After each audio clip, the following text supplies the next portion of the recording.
Good evening, everyone. Good evening. Thank you. Welcome to this April 26th meeting of the Council of the City of Lancaster. I'm hereby calling this meeting to order. Just a couple of items of business. And this is just like a feel-good moment. We often get letters from various organizations, the Lancaster Area Sewer Authority, and, you know, from time to time we get letters from the Rec Commission. And today they sent them in envelopes painted by kids who participate in rec programs. And I just thought that was really sweet, and we could all use something to put a smile on our faces. So, a couple orders of business. If you look behind you right there, there are two cameras. The meeting is being recorded and live streamed. Just want folks to be aware of that.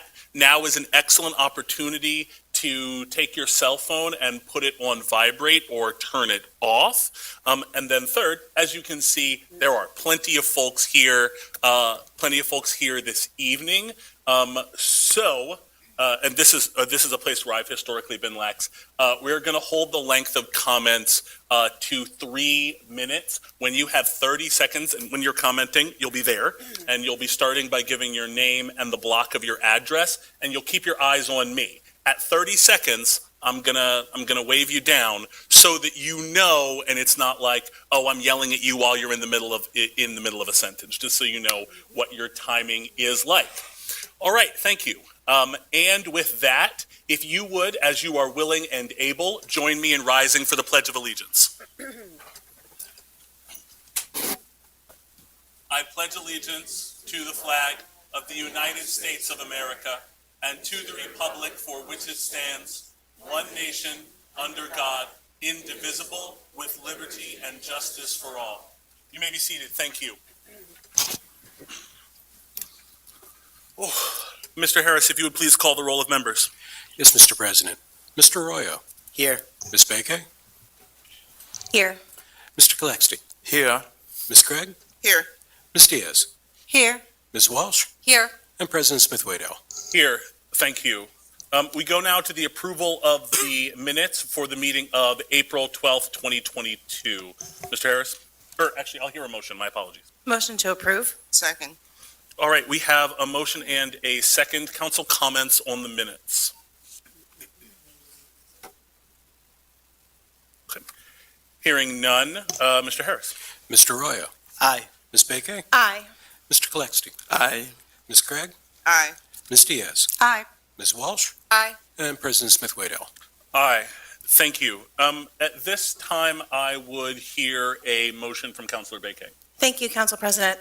I would like to make a motion to move Council Resolution number 40 up on the agenda to this point.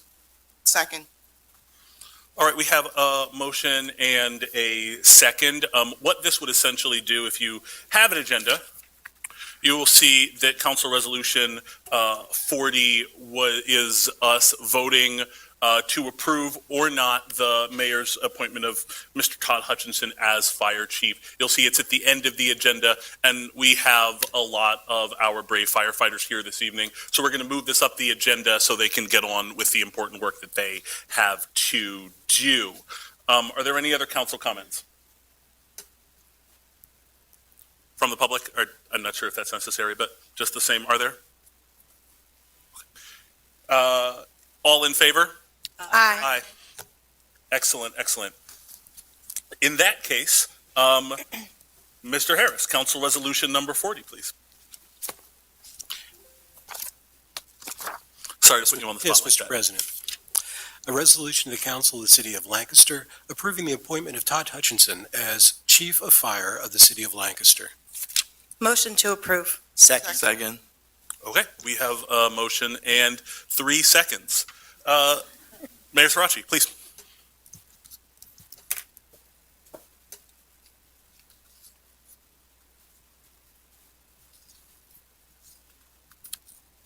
I know I usually do this from the dais, but tonight I wanted to stand in front of you. First, to thank you for the opportunity to present Todd Hutchinson for consent of council as the City of Lancaster's next fire chief, continuing along a path of exceptional service to the City of Lancaster, beginning with his career in January of 2005. Chief Hutchinson, as you know, stepped in as interim chief in mid-January of this year. At that time, it was my intention to conduct a national search. However, in the ensuing months, I had an opportunity to do a few things. First was review and revise the job description of fire chief, to consider the tasks at hand, which are many at this moment, including onboarding the 14 new firefighters that are in training now, the largest class in history, which we can attribute that to COVID, finalizing the construction of a second new fire station, the promotional testing that we're preparing for to be conducted in May, alongside the usual business of ongoing operations and training. I've also had the opportunity to assess the internal leadership capacity, which has grown considerably over the last 4 years. I've also had a chance to meet with the International Association of Firefighters, the executive board, to discuss a variety of issues related to leadership and staffing. And finally, most importantly, I think, is to have an opportunity to work with Chief Hutchinson, giving us a chance to get to know one another, discuss strategic priorities, leadership, and more. And as you know, and evidenced by the resolution before you this evening, I have changed my mind about that national search. And the opportunity to promote a chief from within, an opportunity that didn't exist in 2018, reflects both the commitment to building our bench under Chief Little's leadership and Chief Hutchinson seizing opportunities for learning and growth.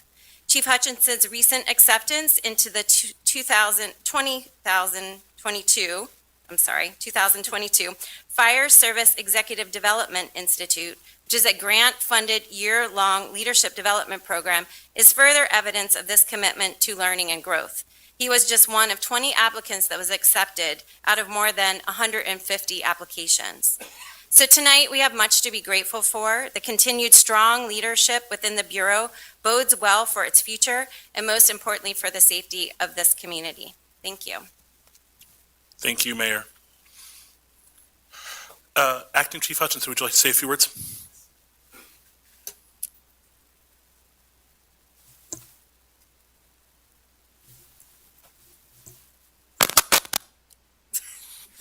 Good evening, everyone.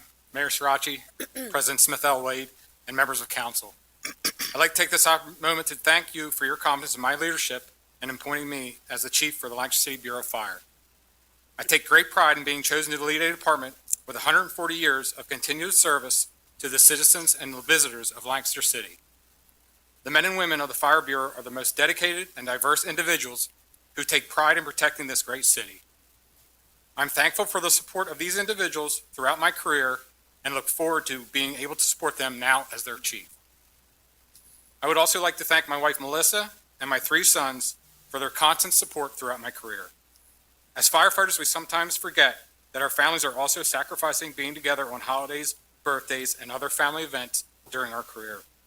My family has been supportive and it has encouraged me throughout my professional development process, which has paved the way for me to be able to stand here in front of you tonight. I'm very grateful for their unwavering support. I will continue to work hard to develop and build community relationships that will further strengthen the services that we provide on behalf of the city. I'm committed to continuous improvement and excited for this opportunity. Again, I'd like to thank everyone for their confidence in me, and I look forward to the work ahead. Thank you.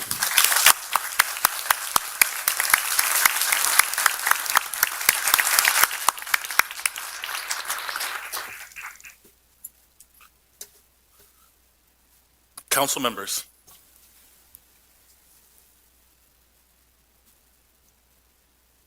Any comments? I have a comment. Good evening, Chief Hutchinson, and thank you for being here tonight. Last week, I think 2 weeks ago, I had the opportunity to visit the Bureau of Fire, and I had the opportunity to learn a lot about the amazing work that your team and you have been doing for the city. And I had the opportunity to know you better. I appreciate your leadership, and I think your experience, your positive attitude, your dedication, and your passion will bring you a lot of success in your new world. Congratulations. Are there any other council comments? If I may, Council President. Please. Acting Chief Hutchison, just wanted to say congratulations and also thank you for stepping up to this challenge. You're taking over the department during a unique time in our city, and it's, as a council member, I'm very grateful for it. Just thank you. Are there any comments from the public?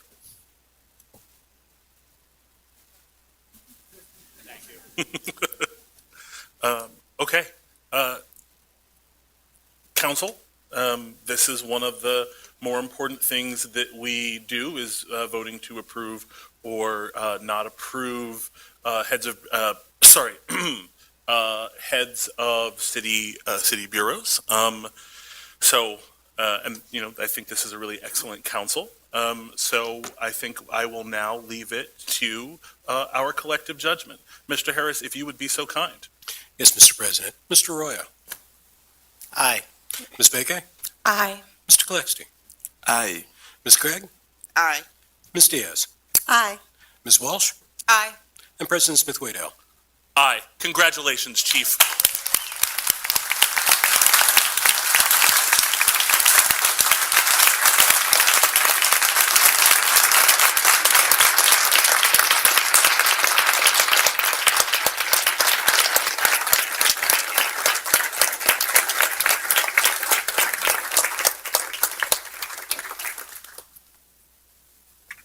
Mayor? So while we're all assembled here, I would like to take this opportunity to read and to have Chief Hutchinson respond with his loyalty oath. And so you can stay there. I'm just going to do this. And Melissa, if you would like to stand, your sons can also stand to join you. And I'm just going to ask, this is a very brief statement, I'm going to ask you to raise your right hand and repeat after me. And then Melissa is going to do the honors of pinning Chief Hutchinson, and then we will proceed with the rest of our evening. Okay, so, yes, thank you. Please repeat after me. I, Todd Hutchinson, I, Todd Hutchinson, being duly appointed being duly appointed as Chief of the City of Lancaster Bureau of Fire, as being appointed as the Chief of the Lancaster City Bureau of Fire, do solemnly swear do solemnly swear that I will support, obey, and defend I will support, obey, and defend the Constitution of the United States the Constitution of the United States and the Constitution of the Commonwealth and the Constitution of the Commonwealth of Pennsylvania, of Pennsylvania, and that I will discharge the duties and I will discharge the duties of Fire Chief of Fire Chief with fidelity. with fidelity. Congratulations. There it is, sir.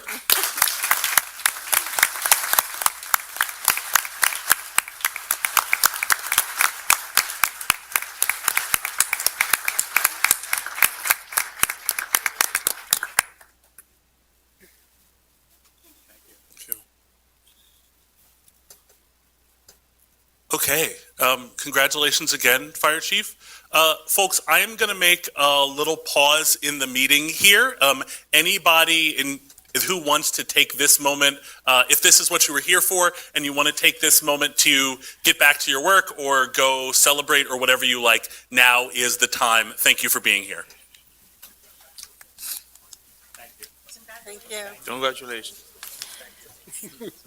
And council, my apologies. I'm also going to need to exit to another event at Millersville, so I apologize that I need to leave this evening.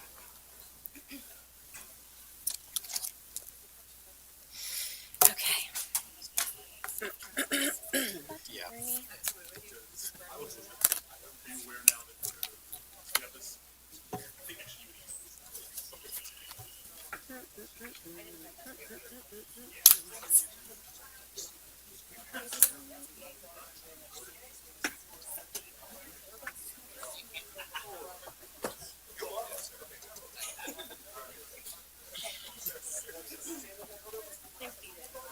You're welcome.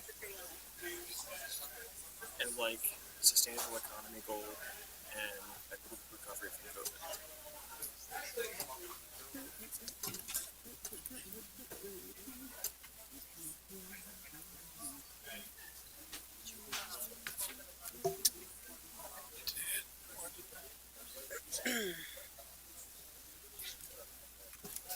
I'll actually take this moment while we're waiting to settle back down. to just note that before the first reading of Administration Bill Number 7, 2022, which would amend the zoning ordinance, we will have a public hearing as is required on all zoning changes. And so city staff expert witnesses will be sworn in as giving testimony, and the public will be given the opportunity to comment on the changes during the hearing, as is our practice and by law. And I will just wait for our city clerk to return, and then we will proceed with the meeting.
No, I was there. I remember the Airbnb.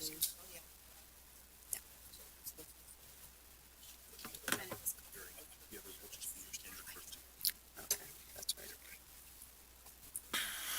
Thank you. That brings us to proclamations, honors, awards, and resolutions of recognition. Do we have any, Mr. Harris? We do, Mr. President. Councilor Royal? Thank you, Council President. I have a proclamation here acknowledging Small Business Week, effective May 1st through May 7th, and a proclamation from Mayor Deneen Sirachi. And if I may, I'd like to read the proclamation. Please. Whereas the City of Lancaster recognizes and values the dedication and entrepreneurial spirit within our community, and whereas small businesses keep our neighborhoods, our community, the Commonwealth, and America's economies growing strong, and whereas there are hundreds of businesses in the City of Lancaster which provide quality jobs to our residents and are the backbone of Lancaster City's economy, and whereas our thriving small business community is leading the charge toward an equitable recovery from the economic impacts of COVID-19 pandemic, building a more sustainable economy for all. And whereas the President of the United States has proclaimed National Small Business Week annually since 1963 to highlight the programs and services available to entrepreneurs through the U.S. Small Business Administration and other government agencies. And whereas the Commonwealth of Pennsylvania recognizes May 1st through 7th, 2022 as PA Small Business Week. And whereas the City of Lancaster supports and joins in this national effort to help America's small businesses do what they do best, create jobs, and ensure that our communities remain as vibrant tomorrow as they are today. Now, therefore, Deneen Sirachi, Mayor of City of Lancaster, PA, do hereby proclaim May 1st through 7th, 2022 as Lancaster Small Business Week in the City of Lancaster and remind individuals of the importance of this community celebration, which acknowledges the impact of small businesses on the vitality of our community. Thank you, Councilor. Do we have any others, Mr. Harris? We do not, Mr. President. Excellent. That brings us to our first public comment period, reserved for those persons who have contacted the city clerk ahead of the meeting to make comment. The rules are, as I mentioned, at the top of the meeting. Please begin with your name and the block of your residence. Keep your comments to 3 minutes in length. I'll flag you on the 30-second mark. Mr. Harris, do we have any this evening? We do, Mr. President. First is Mimi Shapiro. Ms. Shapiro.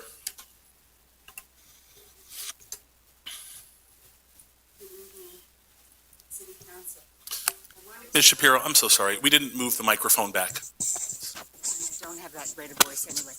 Is that better? Yes. Okay. My name is Mimi Shapiro, and I live on Concord Street in the 200 block. I wanted to come before City Council tonight, even though the new HDC housing project is not on the agenda. I am on HARB and the Shade Tree Commission, and they are at the exact same time, so I can only be in one place at a time, the trouble with gravity. Until recently, city leaders have not had a large enough of a parcel of property for a vision for the neighborhoods. Lancaster City is a thriving and very desirable. Lots of people want to live here. Lancaster City is a city, not a village, and all of the residents deserve safe, affordable housing. Having read David Schuyler's book, A City Transformed, we need to have a vision for today. There has to be a cultural empathy that includes every strata of society, integrating many different kinds of people into the varied neighborhoods. The housing opportunities that are presented to us today are what is important. There is a great need for affordable housing in Lancaster City and the surrounding county, and must be a part of every new development that is taking place. Lancaster City, this piece of affordable housing is a part of a much larger project. Council President Izzy said in the Lancaster newspaper article, these discussions are an important part of the whole process. I agree with Mayor Sirachi that is the role of the city to move these projects forward for the long-term benefits of all the citizens. Developments like this mean new possibilities for all the residents, and citizens should have the opportunity to live in good surroundings. We are on the cusp of a new era of city living here in Lancaster and all over America. I believe that our elected officials need to be supportive of this change in access to city living for everyone. Thank you. Thank you, Ms. Shapiro.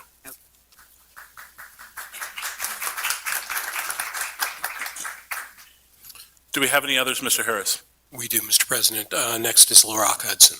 Mr. Hudson?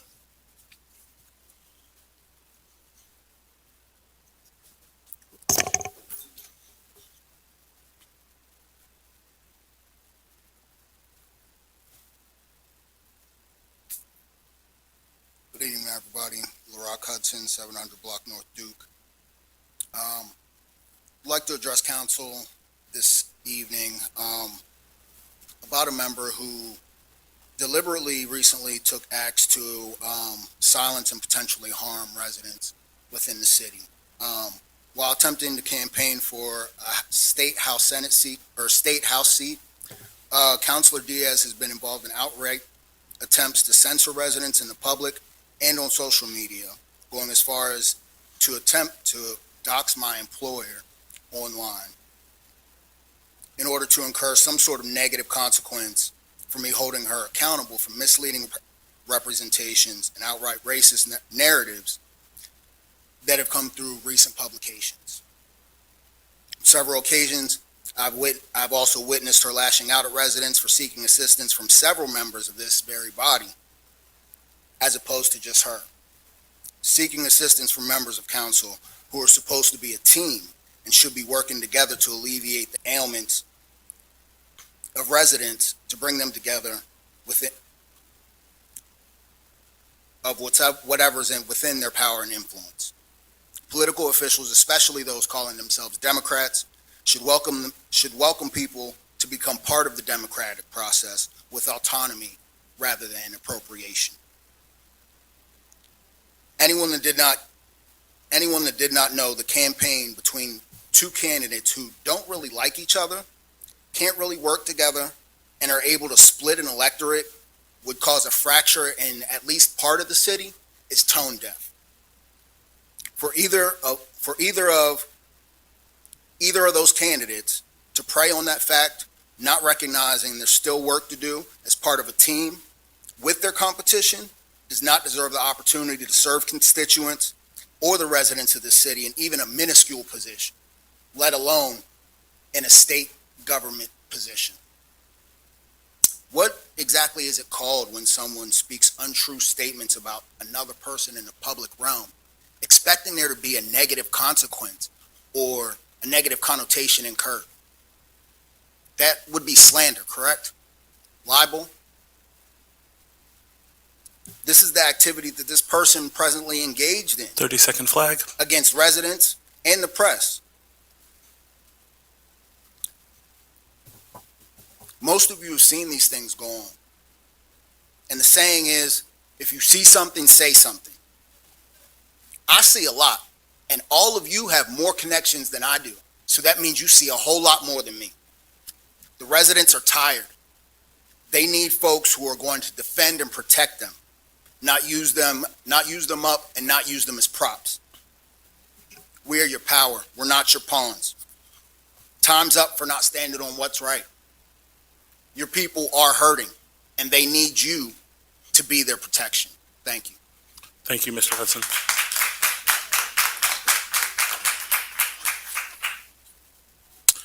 Do we have any other public comments, Mr. Harris? We do not, Mr. President. All right. That brings us to reports requested by council. Do we have any, Mr. Harris? We do not, Mr. President. Or interim reports of committees of council? None of those either. All right.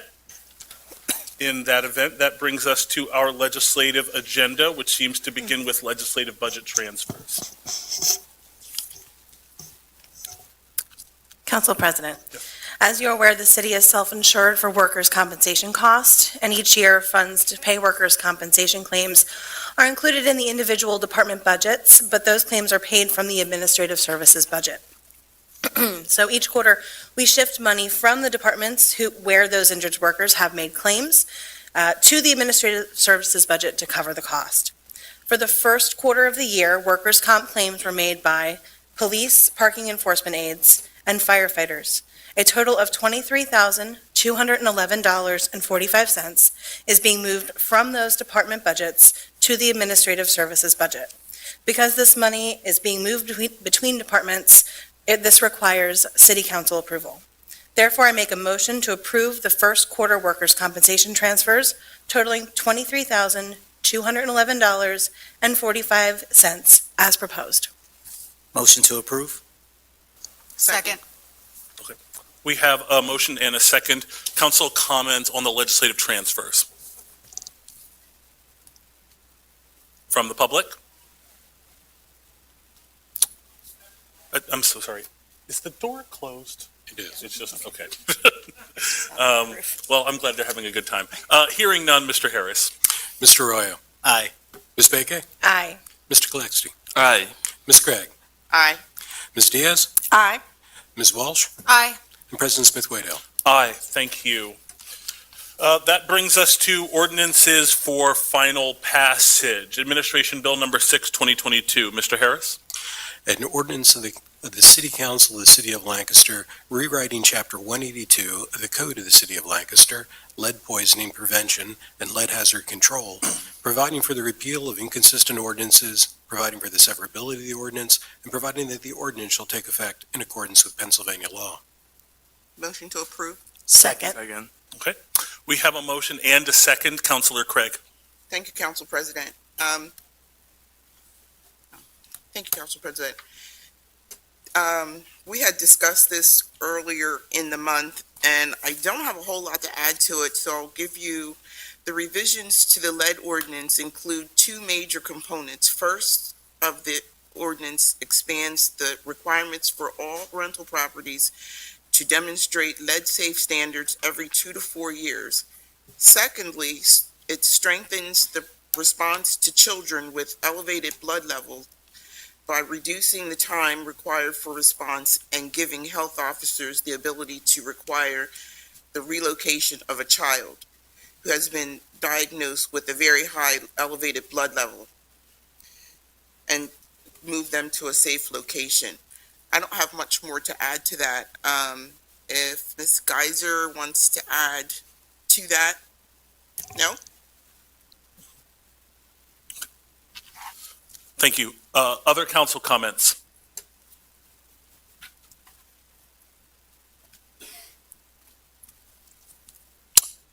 Council President, Please, Councilor Walsh. my one concern remains is enforcement of this. Could you speak to the plan again as to how this will be unrolled and then enforced? Thank you.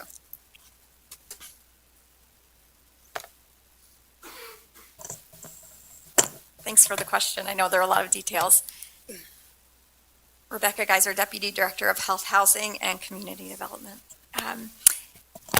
So the ordinance will take effect January 2023. Between now and January, we are in the process of a public education campaign, landlord education campaign on both the hazards of lead poisoning, also the exact requirements for the lead ordinance, updating the website, writing standard operating procedures, and then inviting landlords to workshops and sending them postcards and letters as this is rolled out. Specifically for enforcement, starting in January 2023, when the next systematic inspection is due, then the landlords will be required to show either compliance with lead-safe standards through an inspection by the housing inspector at the same time as a systematic inspection, or they can choose to get a lead-safe certification from a lead risk assessor prior to the inspection or within 45 days following the inspection if they do not pass the inspection by the housing inspector. So they will receive a notice of violation, the same way that we would send a notice of violation for any property maintenance violations at the time of the systematic inspection and require that lead-safe certification 45 days later.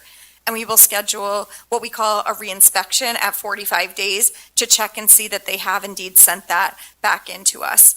We follow the same process for chipping and peeling paint or really any other property maintenance issues. We'll be back in 10 days or 30 days depending on the violation to check and make sure that the violations have been remedied. And then one follow-up, thank you for that, that's really helpful.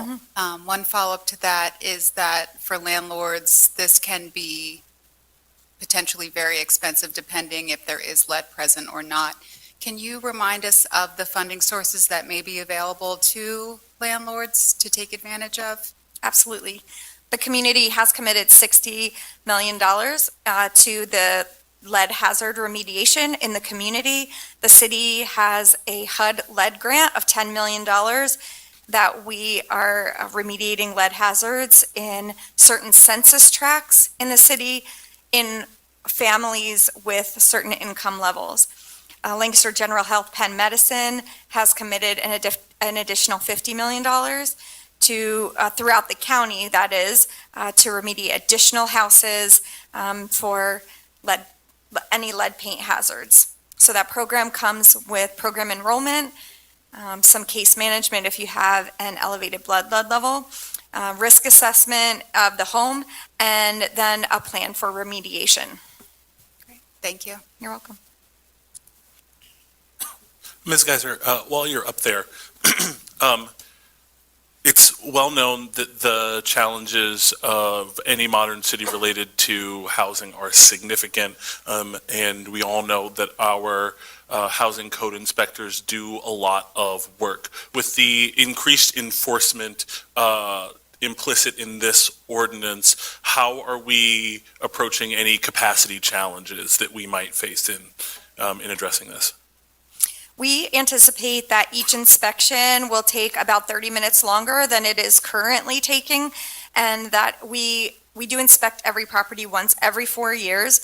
So currently, each one takes about 30 minutes, so about double the time if they do the lead hazard assessment, which we don't anticipate for every property. So we are anticipating hiring additional staff, and to cover that cost, we will be increasing the rental license cost. However, that cost, as we did our analysis, is less costly than either getting the lead safe certification every 2 years, which was the original proposal, or the cost to our community of lead poisoned children in, as youth and into their adulthood. So that's how we intend to cover those costs and cover that work. Thank you. Are there other council comments or questions for Ms. Geiser? Council President. Please. I would just like to thank Ms. Geiser and the team I know that there's been a lot of legwork. I've appreciated it every step of the way, the community engagement that went behind this ordinance before it even came to council for the first time for a preview. It was workshopped with landlords and childcare providers and community feedback, and I know that that will continue as we lead up to the implementation. So thank you so much to your team for all of your hard work. Thank you, Councilor Rickey.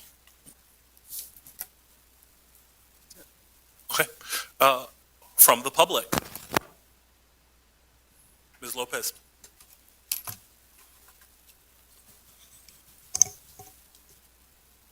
Jessica Lopez, 400 block of East Marion Street, and my question would be for Ms. Geiser.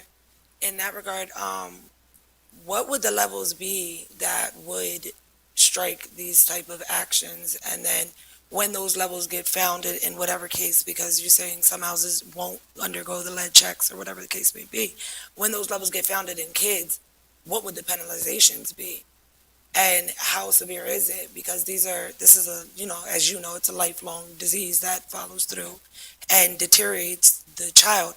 I have a circumstance that I'm familiar with outside the city, and I know that they're not afforded the protections in which they're supposed to be.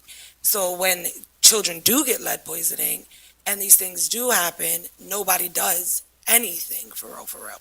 And that's been the situation thus far. Yes, we have programming in the city that has now been rectifying the houses and the homes, but on the back end, when it comes to parents like myself, people have to jump through hoops to get funding, people have to jump through hoops to get help.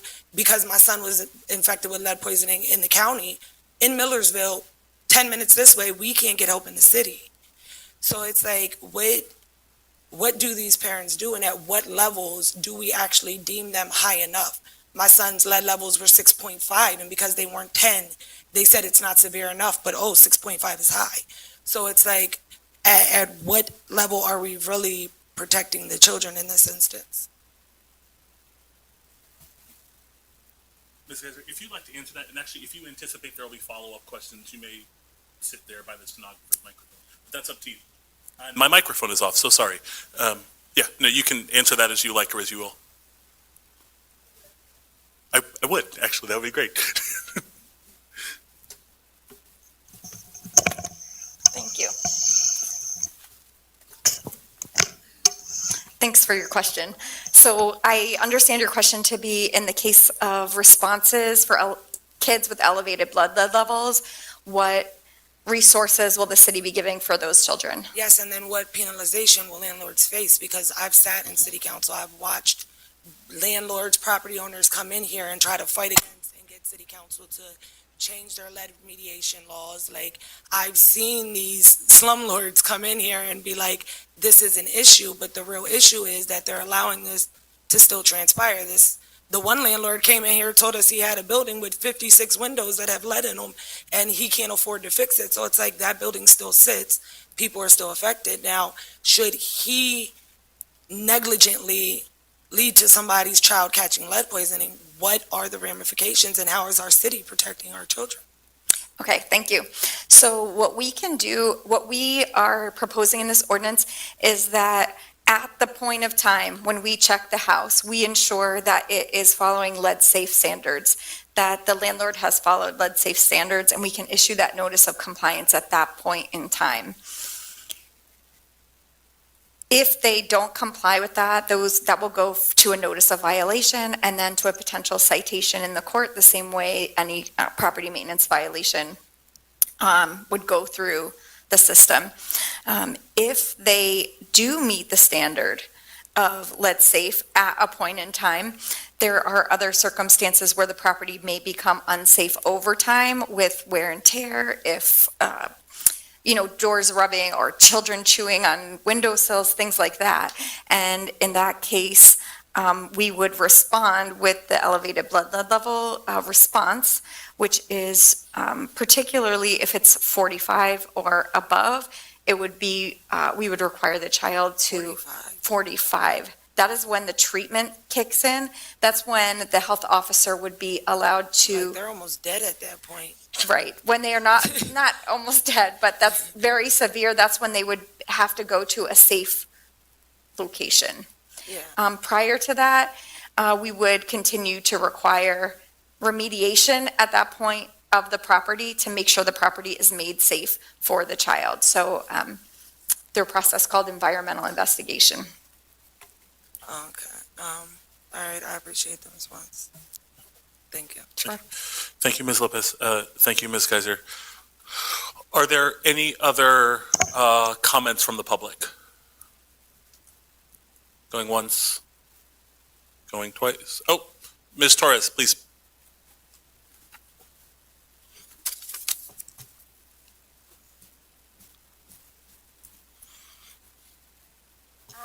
Yeah, actually, I would like to not give my address because it's been used in a way that's not appropriate.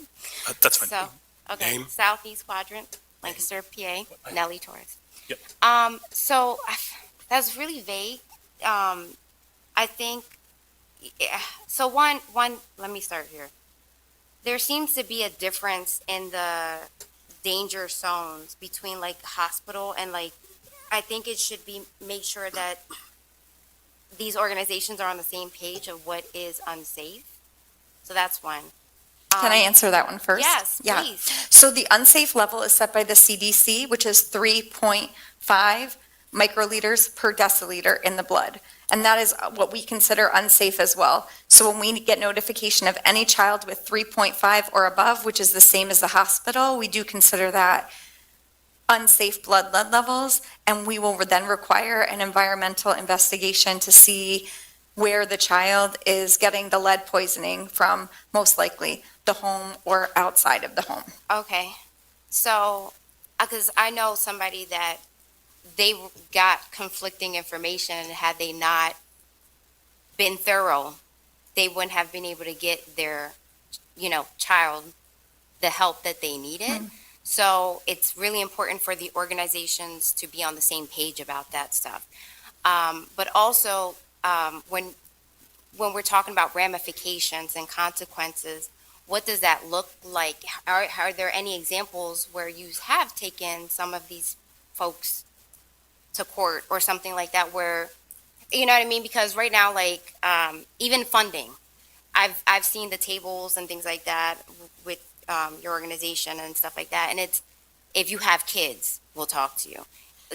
How do you get funding for everyday people? Because nobody should be exposed to lead and should be informed about that. But also, to actually get that funding, what is that process? Because, we have this money, but is it actually going to help the people? You know what I mean?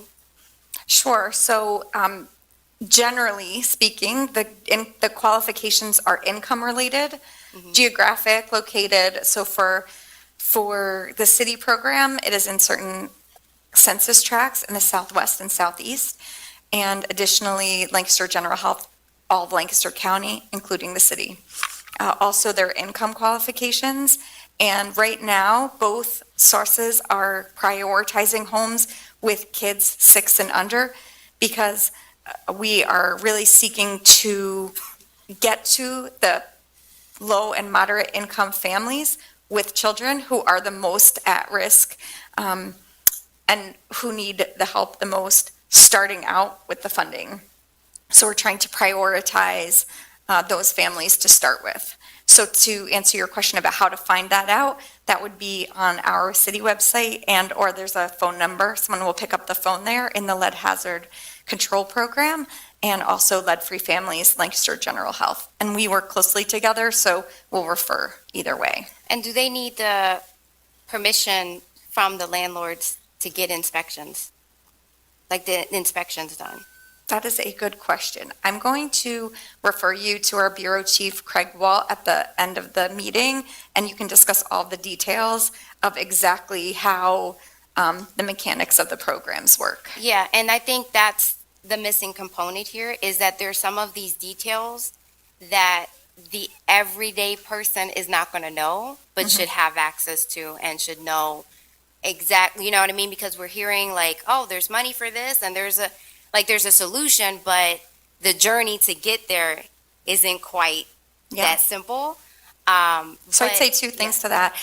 Take a look at both websites, and on both websites, there are phone calls where people will pick up. So you can call the Lead Hazard Control Program any day, Monday to Friday, 8 to 4:30, and someone will pick up the phone and answer any of those questions. And then the last thing was, Yeah. thank you for You're answering welcome. my questions. The last thing was the ramifications. Are there any instances where you actually have had to take people to court to follow through on that, on their negligence? Landlords? Correct. Many times. So if we are very consistent in our ordinance, our general property maintenance ordinance, so if any landlord isn't following through with the notice of violation that we send, then we can continue to file citations in court and continue to go along that path if indeed the laws are not being followed related to property maintenance. All right. Thank you very much. You're welcome. Thank you, Ms. Torres. Thank you, Ms. Geiser.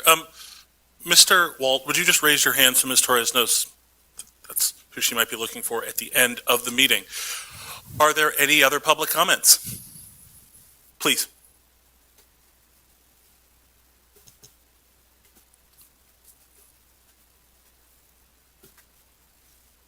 Hello, my name is Karen Sawyer. I live in the 100 block of East Lemon Street. I was listening to the regulations and the trouble with getting money and people learning how to get the help they need. But something inside of me was going around and around because when my husband and I retired, decade and a half past, we thought we'd do something helpful. So we became therapeutic foster parents. And some of the first kids we had, several of them had had severe lead exposure. And while I was sitting there, I was thinking about a young man, sweetest child I ever met. I mean, he just loved everyone. And all of us, we had 6 boys in our house, and all of us sat together at a table trying to teach him what a fraction was. We made cookies, and then we cut them, and then we cut them up. We got oranges, and we cut that up. We got pieces of paper, so we had something tactile and tore it. And we laughed. And it was a wonderful, wonderful bonding experience among us. But he never got it. He couldn't figure out that that cookie was the bottom number, the whole. And that if I ate a piece, then that was the top number. It's vital. It is more than vital to address what needs to be addressed, literally before it is a poison. It's not about going to council meetings. It's not about chasing down government officials. It's not about much of anything except that we're poisoning our children. And I didn't have any idea when I first met that young man what the consequences were of lead poisoning. But for the rest of my life, I will still see myself sitting with those kids at that table as we laughed so hard we almost fell off our chairs. But it wasn't a making fun of this young man. It was because he was part of us and we were supporting him, and he was finding it funny, and funny is the best way to teach. So please, don't think of this as regulation and ordinances. Please think of this as a child somewhere, because right now we have children in this city who are in homes that have lead, and there's just not a cure. Thank you. Thank you.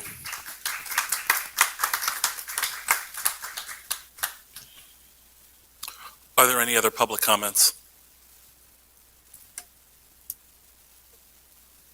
Okay, I'll take a moment just to name check and thank the members of city staff who do go door to door to canvass folks about the opportunities of the lead program. That's maybe the most crucial part because, as several commenters have pointed out, if people don't know that this program exists and they don't know that there's money and opportunity to help their families, they can't take advantage of it.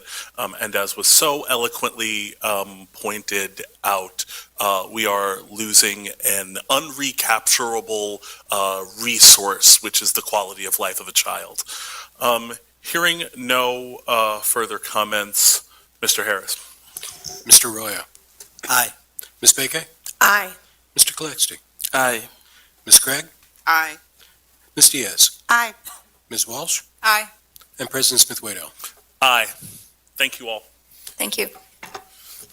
Yes, thank you, Ms. Geiser. Thank you, Craig, Chris, the whole lead team.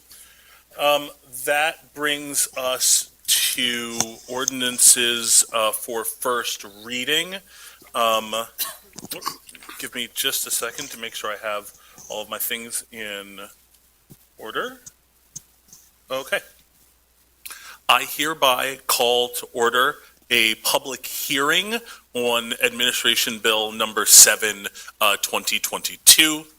In accordance with the provisions of the Pennsylvania Municipalities Planning Code, City Council will now conduct a public hearing on the proposed City of Lancaster zoning ordinance text amendments as prepared by the City of Lancaster Department of Community Planning and Economic Development with the participation of the Lancaster City Planning Commission during several work sessions. The proposed zoning ordinance text amendments include provisions to expand housing, update regulations for short-term rentals, revise wireless facilities for conformance with state and federal FCC regulations, and address various technical issues.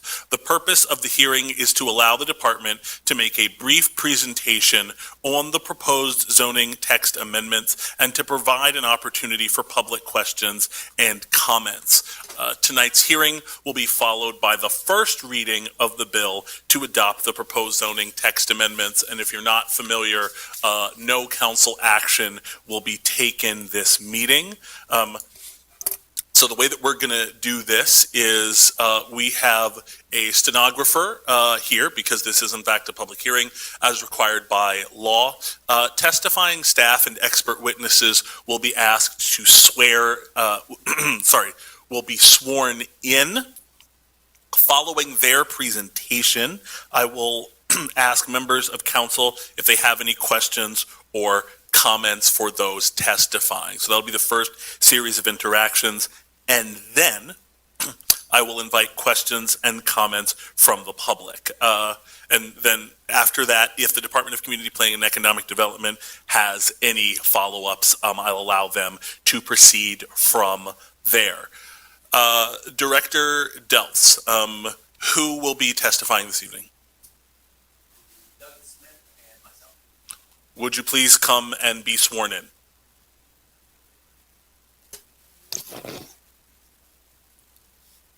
Do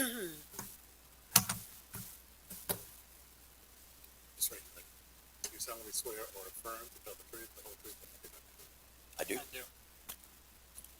Mr. Harris, may I plug in my computer for the presentation?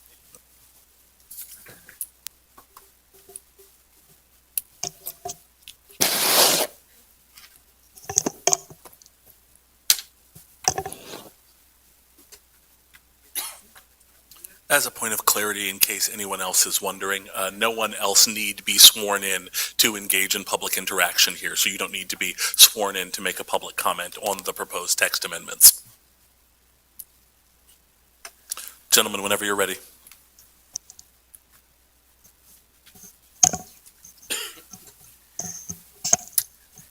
Good evening, councilors. My name is Douglas Smith. I'm the chief planner for the city of Lancaster. And I'm going to walk you through the zoning amendments that we're proposing. I want to clarify that there are two bills that are part of this public hearing, and that's Administration Bill Number 7, amending standard topics of the zoning ordinance. such as Housing and Transportation, and Administration Bill Number 8, which is amending the wireless communications provisions within the zoning ordinance. Administration Bill Number 9 is not a part of this public hearing, since it's not a part of the zoning ordinance. So I want to walk you through the process that we've followed so far for amending the zoning code, and this is in accordance with the municipal planning code that governs the amendment process. The Planning Commission has unanimously recommended these amendments for approval by council. We started a process with the Planning Commission January 19th, and that went on for 5 public meetings until March 16th. We also met with 2 subcommittees of the Planning Commission who voluntarily spent an hour and a half at each of those meetings reviewing this ordinance with me personally. We also led 1 resident listening session on short-term rentals. This was an invitation to residents that have voiced concerns about short-term rentals in the city of Lancaster. We also got a recommendation from Lancaster County Planning Commission, which happened yesterday. That was a recommendation of denial by the Lancaster County Planning Commission. There was a recommendation for approval by the Lancaster County Planning Commission staff. Happy to answer more questions about that if you'd like more detail. And this city council meeting tonight, as you mentioned, will have the first reading and this public hearing, followed by a second reading potentially on May 10th and consideration for adoption. So we had 5 general policy goals in these zoning code amendments. The first was to increase opportunities for housing in the city, and I'll walk through each of these and break them down for you in a little bit more detail. So to increase housing opportunity in the city, we are proposing to allow new multifamily, and excuse me, I'm going to make one correction here.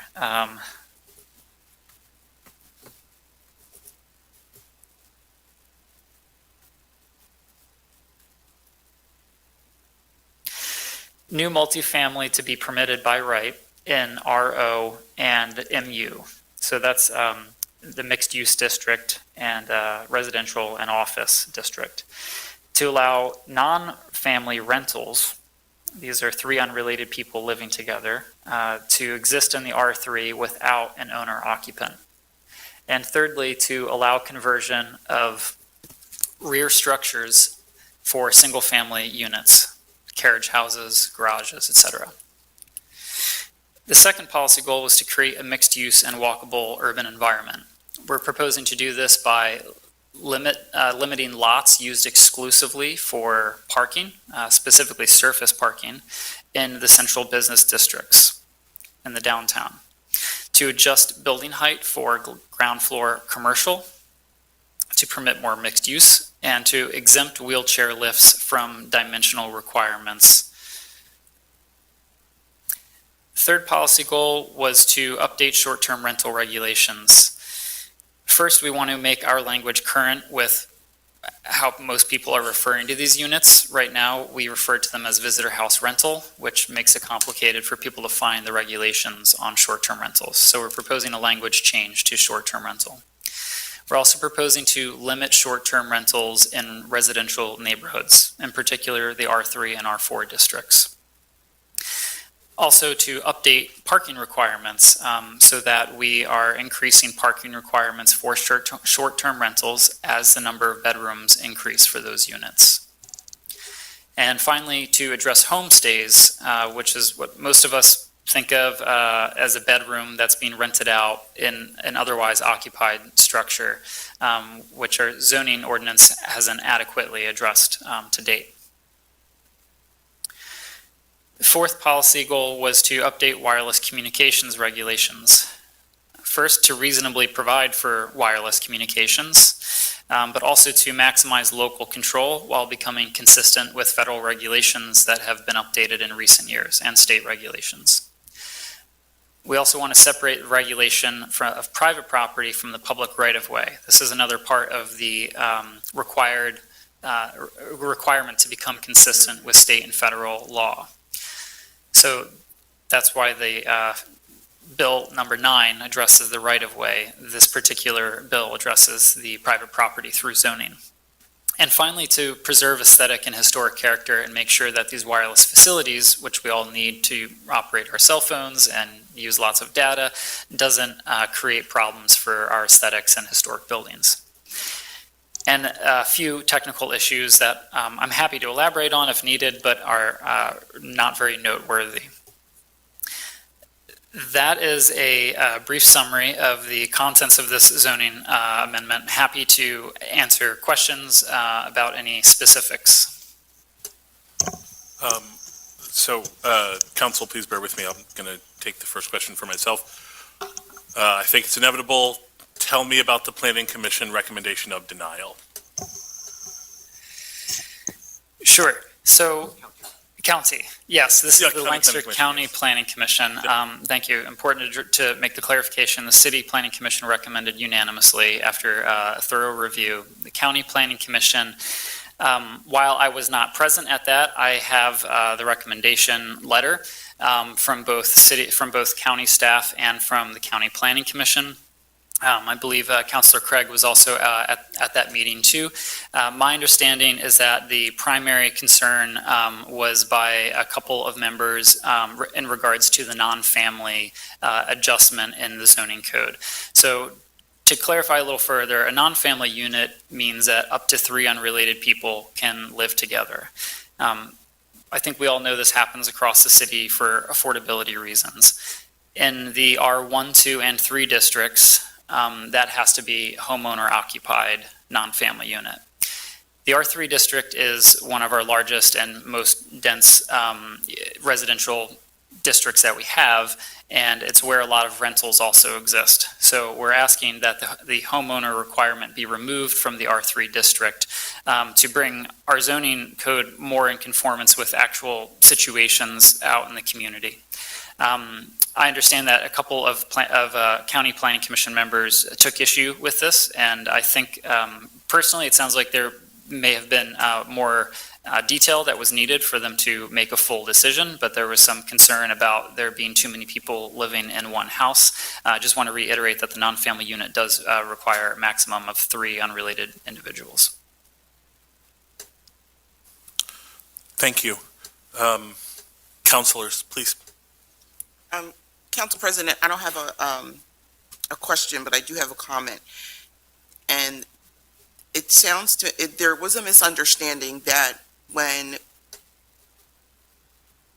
the non-resident was going to will not be in the house, in the property, that there was a possibility of any number of unrelated people living in the building. I don't think there was clarification enough to state that it would only be 3 unrelated persons. Thank you for that clarification. Councilor Walsh? Yeah, I just had a question, sort of in the same vein about needing a little bit more of clarification as to, so zones R1 and 2 still remain that the homeowner needs to be the resident in the one of 3 people? That's correct. Okay. And then you're changing 3 to alleviate that. That's right. So you could have 3 unrelated people, and there is a sort of broad definition of relation, because it could include foster children, adopted children, partners, et cetera, that those 3 unrelated people be allowed to rent one housekeeping unit together. And then a follow-up to that is, how do you enforce that? That's a good question. This is often an ongoing challenge. This is a provision that I think has drawn some heated discussion and some high emotions. And as we can see with the Lancaster County Planning Commission discussion, there were some people that reacted very quickly to this. This definition of family is an ongoing conversation in the world of zoning, and is laden with a lot of different emotions and opinions. And so here we're trying to, I think, create a more reality-based code here. Enforcement usually comes through code inspections as units are being entered and inspected on the rental registry. If there is a concern about too many unrelated people living together, that generally gets forwarded to our zoning officer, Jamil Thrash. And why in zone 3 or R3 versus not including 1 and 2 as well? Like, are you just starting with 3 and testing this idea, or do you plan on expanding it to other regions? Good question. I think a larger policy change could be considered through the comprehensive plan discussion. I think doing something more broadly across the community would require more engagement on that issue. The R3 district is one where we do have a lot of rental units, so it made sense for us to suggest that change. In R1 and R2, you have much more home ownership. You generally have homeowner occupants there. So this is, I think, the first step in a larger conversation around the issue. Thank you. Council President, I know I usually am in the role of answering questions, but can I actually ask a question? I just curious. I know the Planning Commission had met, or City Planning Commission had met several times, as you expressed earlier, and I was just curious whether this particular subject was a source of conversation. Sure. It definitely was a source of conversation. I think initially people have a lot of curiosity about what's recommended. The Planning Commission did choose to leave this in. There was actually discussion about whether it should be extended further to the R1 and R2 districts. Some commissioners expressed an interest in doing that. But it was my personal recommendation, or staff recommendation, that we just keep it at the R3 at this point, before having a comprehensive plan that maybe addressed home ownership and rental issues more broadly. Thank you. May I, President? Yes, Councilor Diaz.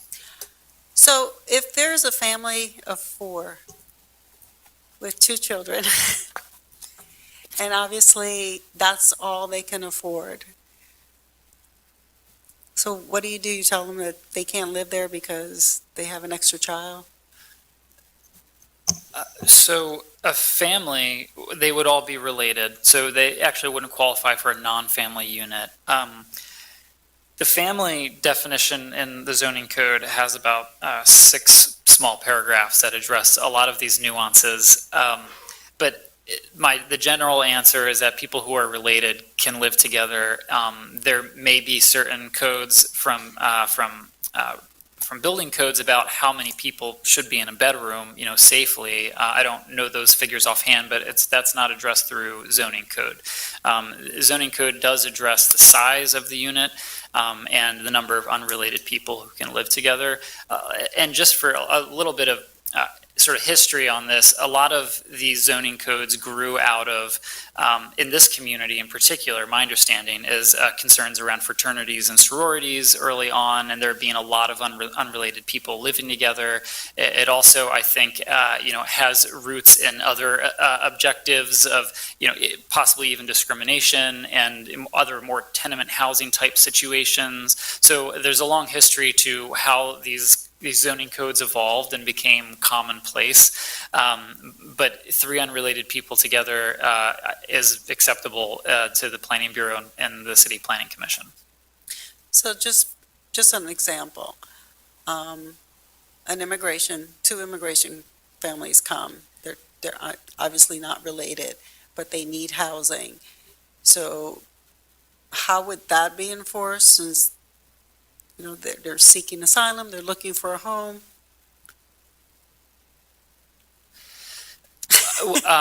So there's again a lot of nuance to this conversation. Generally, it would have to be consistent with the zoning code. I think that would, that's always our stance. There are other types of housing that for instance, boarding room housing, where you can have up to 20 units of unrelated people living together, but they each have their own bedroom and bathroom, right? So there are other housing types that people can engage in that are exempt from this particular definition of family. But certainly we all of us strive to be providing housing for those who need it. And, but, we also need to do that in safe ways, in ways that are in conformance with our zoning code. I think that this is something worth exploring more. I just want to also mention that, foster children are considered to be part of a family. There are also people in civil unions or other types of unions are also recognized to be family. Generally, it's family, plus two unrelated people. So as soon as you get beyond two unrelated people, then we do butt up against some of these definitions around family. But a conversation, I think, that should happen, more broadly with the community. Thank you. Sure. Other council comments? Mayor, Councilor Royal. Just a request, Mr. Smith. I think it's your next slide, but it's regarding this background on the short-term rentals. Would you mind discussing that a little bit? Because I think it lends into some of the importance of the reason of this ordinance as well. Sure, and I updated Maybe I'm looking at this slide. presentation. Hang on, one moment. Do I have to unhide that? That's not how that works. Okay. So some background information. The city has contracted with Granicus Host Compliance to monitor short-term rentals. They scrape the web of over 100 platforms to compile a list and do address identification and provide that to the city through a platform, and also alert us to when these units are booked and by how many people, et cetera. This helps us to make sure that the units are in conformance with our zoning and that we're also meeting safe housing practices and that they all have rental licenses. So Granicus currently has identified 215 short-term rentals in the community, in the city of Lancaster, and 301 listings. So the 215 are unique units and some of them are cross-listed on other platforms. And that estimate was from today. We did gain access to that platform, and so I've been tracking that. Within the last 30 days, we've had an additional 15 short-term rentals register according to the platform. Register with platforms, not necessarily with the city. City planning still has a record of 41 short-term rental units, and county treasury has an additional 29 units. We're still working through the data to find out what each of them need to do to become compliant, but that is certainly something we'll need to communicate. And then finally, the snippet there that I have at the bottom was from a tower in the city, a residential tower of 79 units that had advertised to all of their renters that they could begin renting their units for Airbnb. This is, of course, a concern to the Planning Bureau because it starts to compete with rental stock in the city, and it's not in conformance with our current zoning ordinance or our proposed zoning ordinance. I'm happy to report that since I created this slide, they actually have sent a follow-up email to all of their tenants to let them know that this is not an amenity that they can offer in the city of Lancaster. You're very polite, Douglas. Thank you, Council President. Councilor Arroyo, do you feel your question was answered? Yes. Are there any other Council Councilor President, Walsh? just a follow-up to that. When you talk about on, I'm not sure what number slide it is, but it's the one with the update short-term regulations. Two questions there. Is, aside from updating the language between a VHR to an SDTR, is there really any difference between a visitor house rental and a short-term rental, or is this only in definition that's, or, how we're referring to it? Yes, give me one moment, Counselor, and I will answer that for you.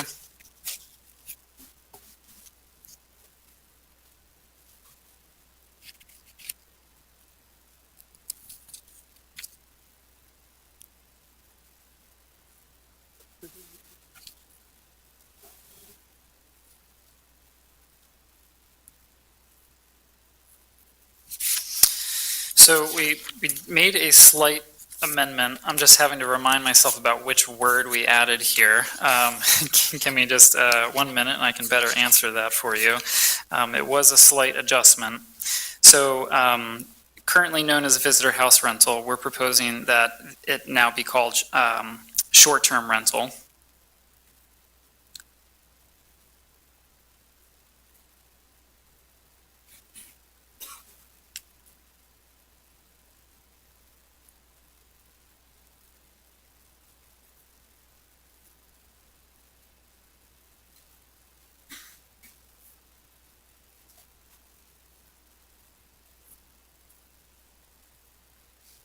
In fact, we did not change the definition. I think I was recalling another part of the ordinance where we made a slight revision. So just for the record, a fully furnished single-family dwelling that is rented on a short-term basis by written contract to registered guests visiting the Lancaster area, and that is not occupied by an owner or manager. Guests have use of the facilities as provided for in any contract or agreement with the owner or management company, and no services such as meals or house cleaning are provided to the guests. And that looks to be the same definition. It's just retitled as short-term rental. Okay, so they both mean the same thing, but we're just calling them something different now. That's correct, yeah. So the homestay is specifically broken out as an owner-occupied, single-family structure that's rented for less than 30 days, up to 2 bedrooms. Great. Thank you for clarifying. And then the last question that I have is around the limit, bullet 2, and back to enforcement again. Are you going to track that through the rental licenses issued? So all short-term rentals are required to have a letter of zoning compliance from our zoning officer. If they do not, they're technically not compliant with our zoning ordinance. The zoning compliance has a list of criteria that they have to adhere to. One of those criteria is that it's registered with the city for a rental license. Another one, for instance, is that they can have no more than 2 adults per bedroom. Sorry, your question was, could you please state it one more time? Sure. How are you using rental licenses to track Yes. and ergo limit the number that are available to have the short-term rental? Sure, thank you. So short-term rentals will be tracked through Granicus, or Host Compliance, which is the platform that lets us know when these new units come on or offline. There's automated enforcement through that. We have stock letters that are ready to be sent out.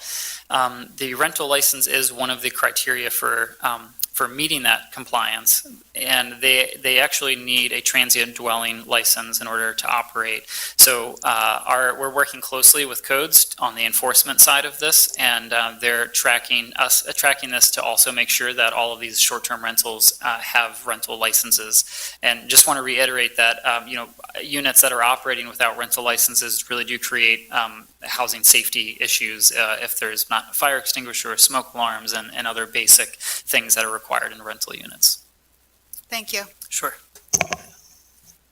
I'm sorry, if I could just add one thing. I appreciated some of the comments that we got from the public during our meeting on this topic, the committee meeting at the beginning of the month. I think we had some interesting questions specifically about enforcement.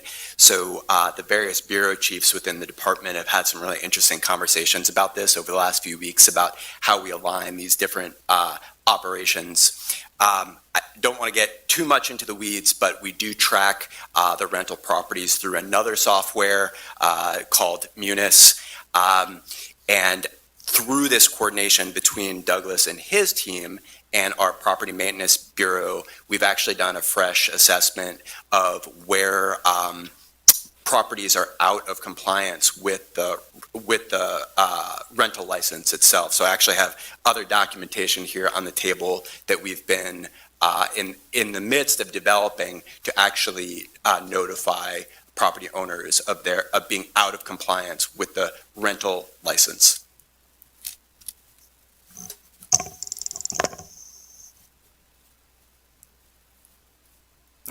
Thank you, Council President. So based on your presentation, one of the goals of the zoning amendment policy is how to increase opportunities for housing in the city. And have you taken into account the income of the families? Because most of the time, low income is one of the reasons why many people live in a house. So have you considered that as one important aspect of the zoning amendment?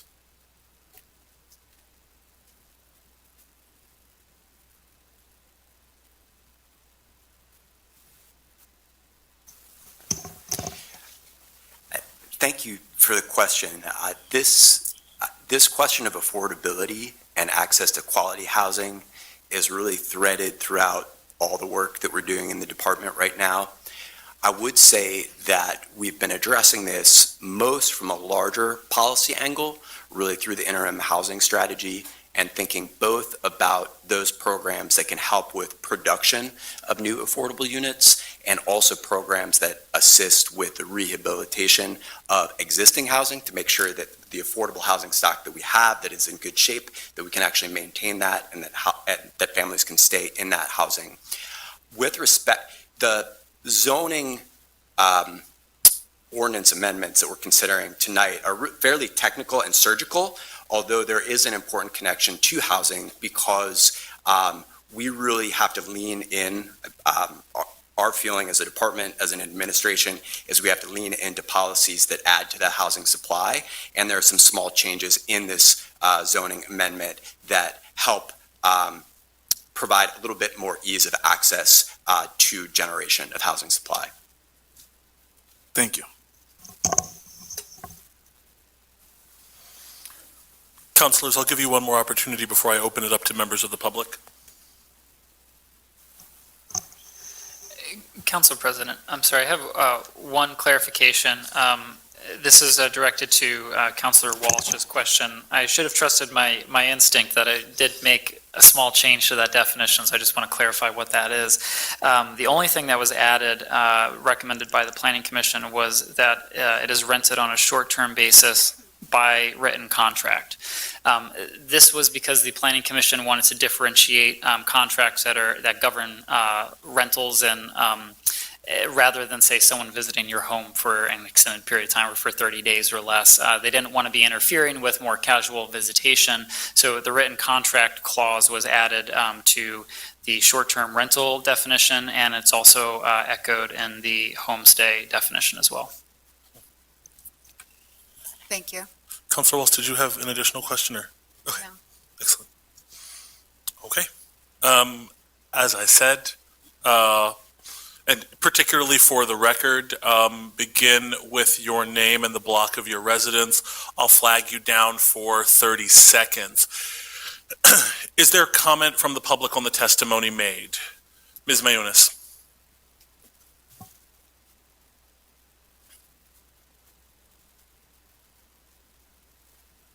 I'm speaking on behalf of someone. Should I state their name as well, or just mine? Both, please, if you Okay. don't so mind. So I'm speaking on behalf of Walt Rowan from the block of Shippen and Grant, and I'm Dina Mayonis from the 500 block of East Chestnut Street.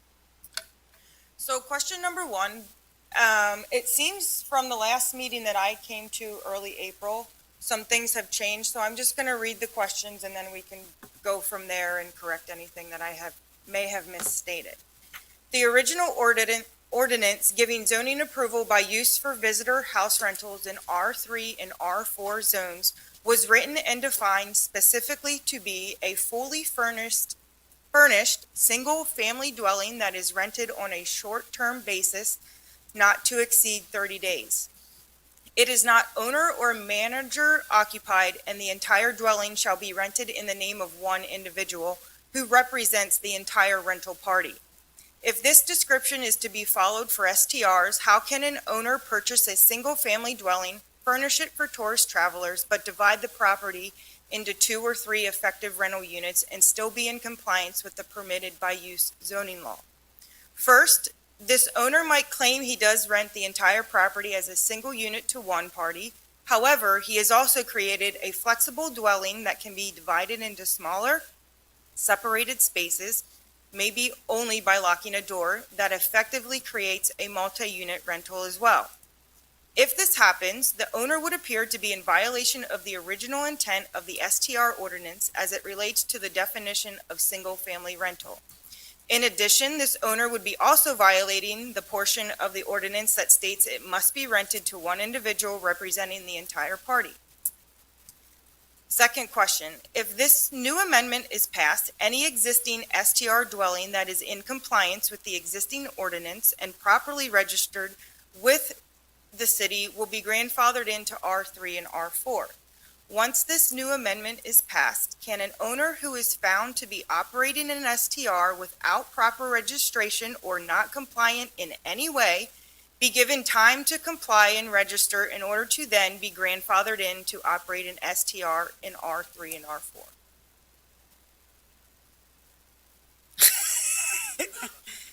I can repeat anything that you need me to. Okay. Thank you for your questions. I will do my best to answer them both. And commend you on your research as well. So the definition has not changed. In fact, none of the ordinance has changed since the first April meeting. I think tonight I tried to add a little bit more clarification to certain things, and that happened through discussion with council too. Your question about dividing a unit is a good one, and the citation that you read is absolutely correct. It would not be permitted for someone to divide a single-family home into effectively multiple units where you have your own bathroom and kitchen. So when we think of units, we call them housekeeping units, and this is one or more habitable rooms with living, sleeping, cooking, eating, and sanitation facilities. If they have that and they can permanently lock or fasten a door and essentially rent it separately with their own ingress, egress from that unit, then we are verging on a multi-unit structure, and certainly we would need to enforce that situation. So as that comes to our attention, I know that we'll do that. And just to stress, short-term rentals and homestays are only permitted in single-family structures, not in two-family, not in multifamily. Your second question was around grandfathering and enforcement. Did you want me to take a stab at this, or would you like to jump in here, Chris? Sure.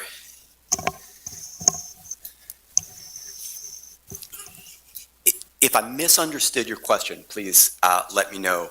But one of the things that we've been working through as a staff is to determine the operations of the new ordinance. And what we have proposed right now is that if this ordinance goes forward and the council decides to adopt the ordinance, we expect that to happen on May 10th. So prior to May 10th, prior to that date, the city will approve units that can fully comply with the current zoning ordinance. There is one caveat to that we've also proposed. As Douglas has stated, we've used the Granicus software to determine which units are already in operation. So if units are already in operation, they will have the opportunity to come into full compliance by May 10th. But if they became operable, or if they became a listing after April 11th, they would not have that ability to come into compliance. So April 11th was the cutoff for anything to be grandfathered in? May 10th is the cutoff if those units were already operable.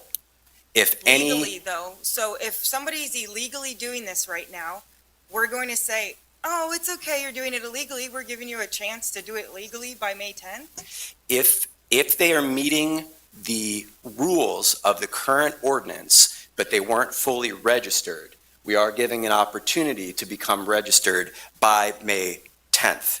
So then we're giving these 300-some Airbnbs opportunity to be legal since they're not right now? It depends on how you're defining legal. If they're meeting the current law, but are not registered, we have not been enforcing this law in all cases over the last many years. So we want to make sure we're giving adequate notice and time for those units that have been currently in the system. So That's the proposal. We could potentially have 300 plus right now with people not obtaining legal documents to say, I'm allowed to do this in the city right now. And those units were, based on this analysis, they're already in operation. And we're saying, it's okay, get up to par and we'll let you in, correct? We're giving time to come into compliance, correct?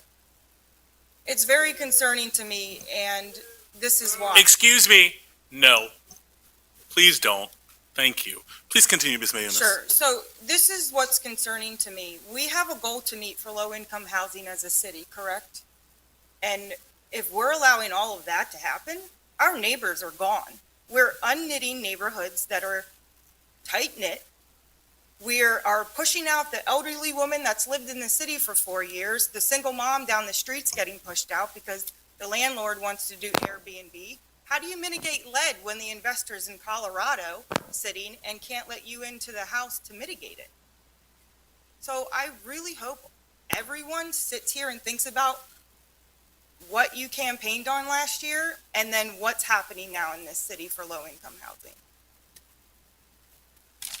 Thank you for your time. Thank you, Ms. Mayunas. Do you? Okay. Ma'am, I saw you, and then sir.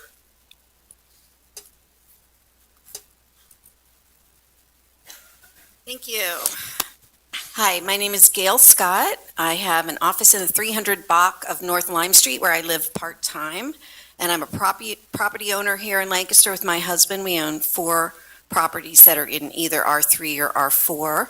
They're rented on a yearly basis, except for the one that's my office that I live in part-time, and one of them's under renovation. We plan to rent that one, and we plan to rent it on a yearly basis, not short-term. But I have some real problems with this zoning ordinance. I think it's well-intentioned. I don't think it's ready for prime time. So I would ask you to consider some amendments to it. I fully support the goal to have, one, we know there's a lot of illegal rentals right now, and I fully support the fact that we need to bring some of them in compliance, particularly the non-family units. One of our properties was rented by a family member.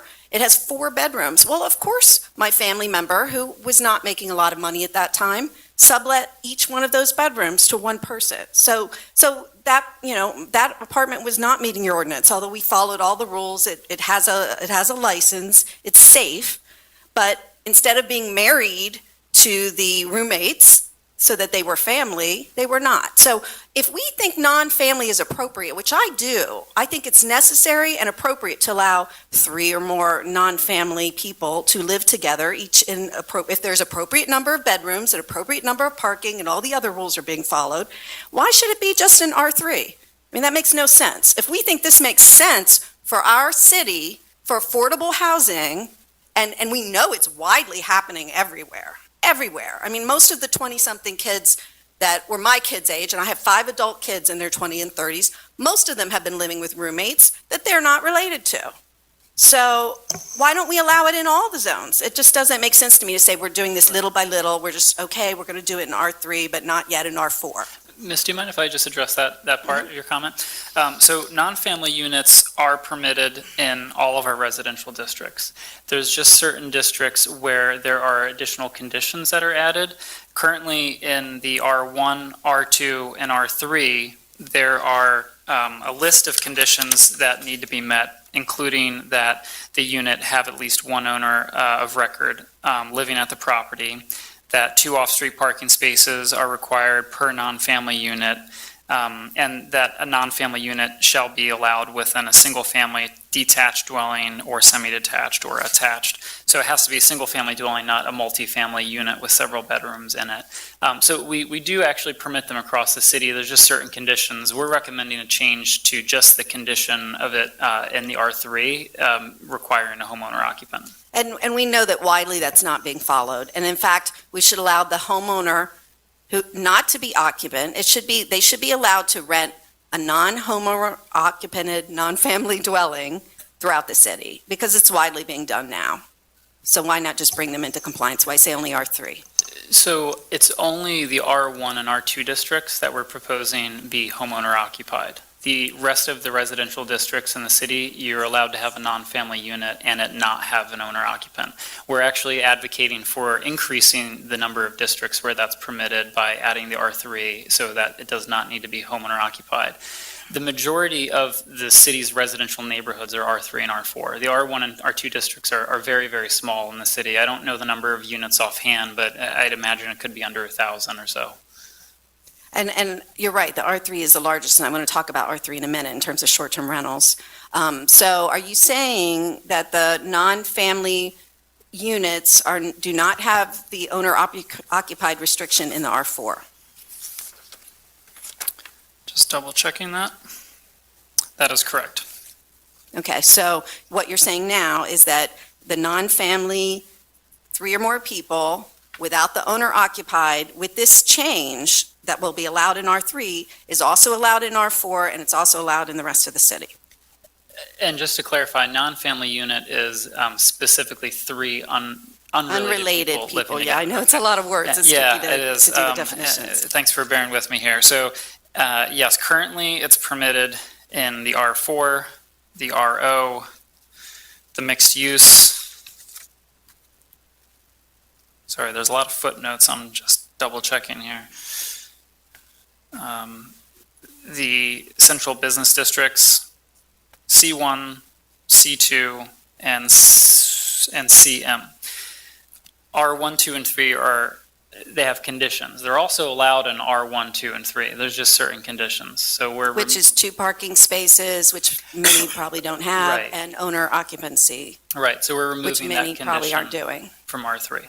Yeah, I just, I want to move on to the short-term rentals, but I'll just say that if we think this is a good idea to reduce the number of restrictions, to allow many people who are affordably needing to rent with multiple roommates to do it in a way that's safe and healthy, that we should do it widely and reduce the restrictions in every zone. That's my statement. So I want to jump to the short-term rentals. I fully support some restrictions on short-term rentals, and I'm really glad to hear that we're not only changing the name from visitor house rentals, which is not a name anyone recognizes, to short-term rentals. I think this isn't ready for prime time yet. I think it's got some flaws in it. Dina made the point and is very concerned, and some of the folks in her neighborhood are concerned about investors buying up housing, using them in ways that aren't safe because they haven't been inspected properly, they're not registered properly. And I share that concern about the city because I want the city to have safe, affordable rental housing.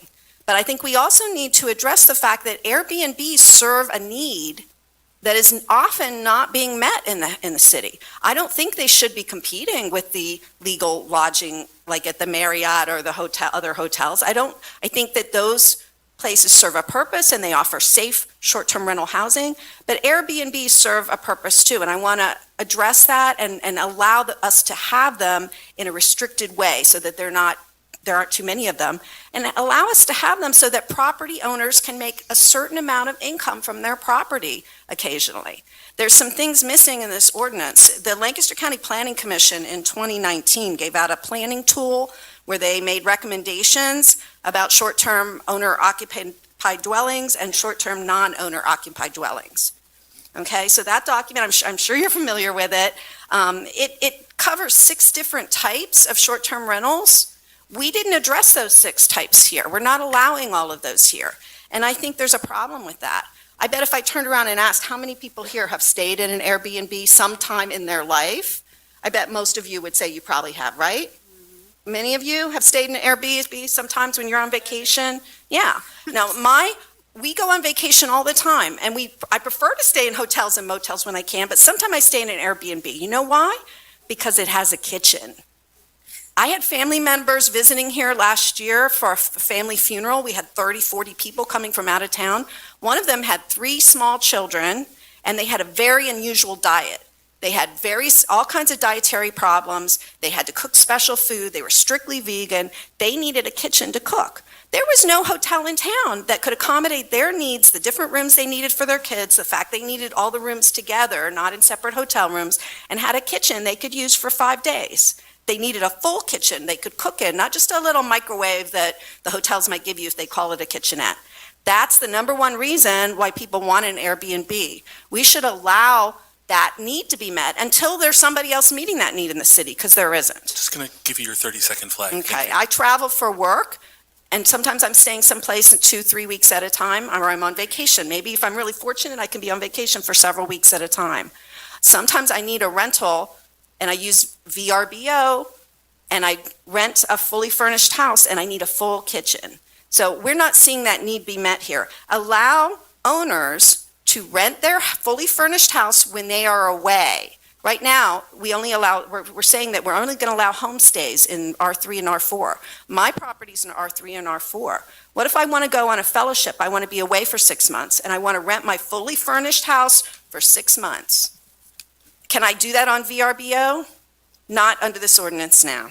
So, thank you. I will conclude that we need to allow some restrictions, but all the categories that were in the Lancaster County zoning document, including beyond the homestay, a limited, maybe 30 days or less a year, rental of someone's property fully furnished, whether the owner's in it or not, because that's the common sense of the way Airbnbs are being used. And it's not fair that the people that have been illegally operating are going to get a few weeks to come into compliance and then be the only ones in R3 and R4 for the rest of forever, because you're not going to allow any new R3s and R4s. That's just not fair. Thank you, ma'am. Can I know that we're doing, that there's another public comment. What's the relationship of the public hearing to amendments? So if the inscrutable bureaucracy that is the city of Lancaster were to leave this meeting and come back with slightly different zoning text amendments, we would not then would we be required to do another public hearing? I just want to know what our requirements are from someone who's slightly more familiar. Thank you. So because the City Planning Commission and County Planning Commission both made advisory recommendations, I think it's council's prerogative to change the ordinance. Whether a second public hearing is required or not, I actually think we might need to check with legal counsel on that, just to be 100% sure that no edits can be made after the public hearing. But my understanding of at least the function of the public hearing in general is to hear from the public and, make sure that what we're proposing is consistent with that and addressing concerns. Right. Thank you. Sir? My name is Walt Rowan, and I live at 24 North Shippen Street. So I was actually connected to the questions. I want to say once again, that personally, my wife and I are in no way opposed to the idea of short-term rentals. As the previous speaker was talking, we travel, we enjoy short-term rentals, and they do absolutely provide a service as long as they're managed and regulated correctly. We just, in our neighborhood, recently had 2 properties out of about 15 or 20 that are on our block suddenly bought up and converted into short-term rentals. They will be short-term rentals according to the owners. What was confusing from the beginning was that distinction between the current ordinance, which clearly defines it as a legal use to be a single-family resident rented as a unit. And I was very pleased to find that it goes further to clarify the idea of the intent to be a single unit by saying that it has to be rented to one person who represents the entire group. From our standpoint, and I can tell you, because I represent a lot of our neighbors, that single definition or the description that you've now made covers a lot of the concerns that we have had, because everything about the idea of the short-term rental in a residential neighborhood is generally about density. And when you start talking about going from a single-family unit or a single unit to multiple units in that same building, we all know that's going to change density significantly. So we are pleased, very pleased, that that is the the amendment that you're making to the current ordinance will keep that in place. I want to let you know that in a lot of Airbnbs, ones that we've stayed in, and I know some that are in the city, that are probably currently renting, they will appear to be single-family units, but they are, I guarantee you, rented often as multiple units. As an owner, if you're an Airbnb owner, that makes a tremendous amount of sense. You've got flexibility. If you have a small party, you put them in the upstairs. You have another small party, you put them in the downstairs. You shut the door, you lock it. There's 2 bathrooms. There's maybe 2 kitchenette areas. It works. 30-second flag.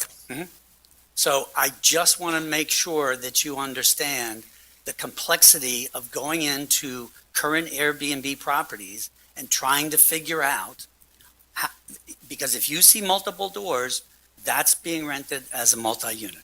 So as long as we've got that covered, much of what we were concerned about is being resolved. Thank you. Thank you. Sir, please.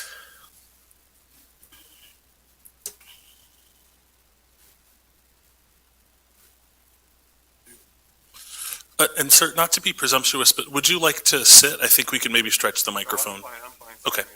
Don't move very fast, that's all. No, you're okay. Yes, Mark Campbell, also the same block as Mr. Rowan, 31 North Shippen Street. Hey, Mark. And one of the properties that Mr. Rowan was referring to is on the other side of the wall from us, number 29, which is actively being converted to a short-term rental as we speak. And there's another one across the street, I think it's number 34. And I appreciate the work being done by the city to limit or do not allow other new short-term rentals to occur in the R3 and the R4 zones. We've done a lot of work over the years in our neighborhood to make sure it's a very vibrant and functioning piece of the city, and we want to maintain that. We think that is best served by home ownership and or long-term renters rather than short-term. I understand that the transition between units that are currently trying to become short-term rentals and what may become permitted in the next month or so is an issue that has to be worked out, but we appreciate the city's efforts in dealing with the situation. Thank you. Thank you.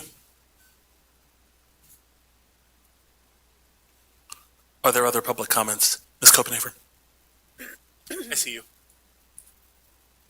Hi, everyone. April Copenhaver, 19-21 North Mulberry Street and 253-255 West King Street.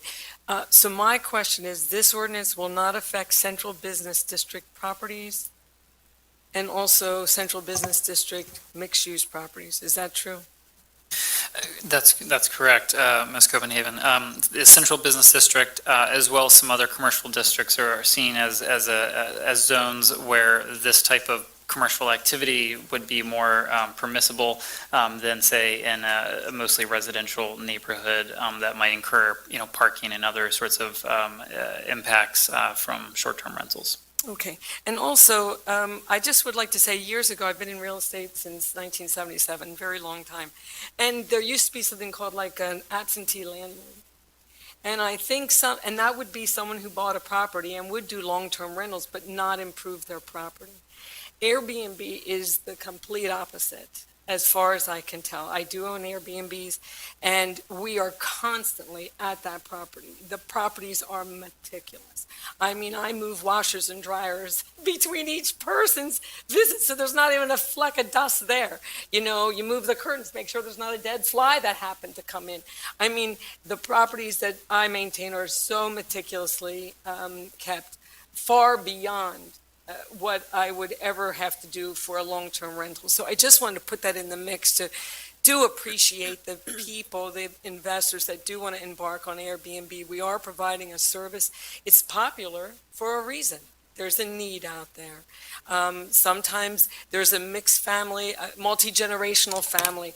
The parents, grandparents are in Willow Valley, but they want to have a family situation for Thanksgiving.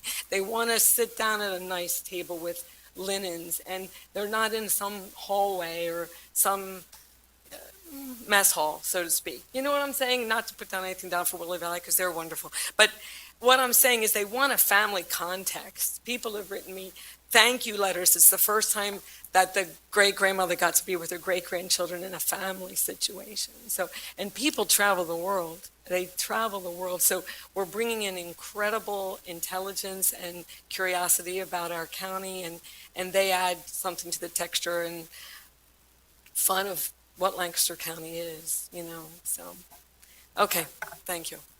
Thank you, Ms. Copenhaver. Thank you, Ms. Copenhaver. Please.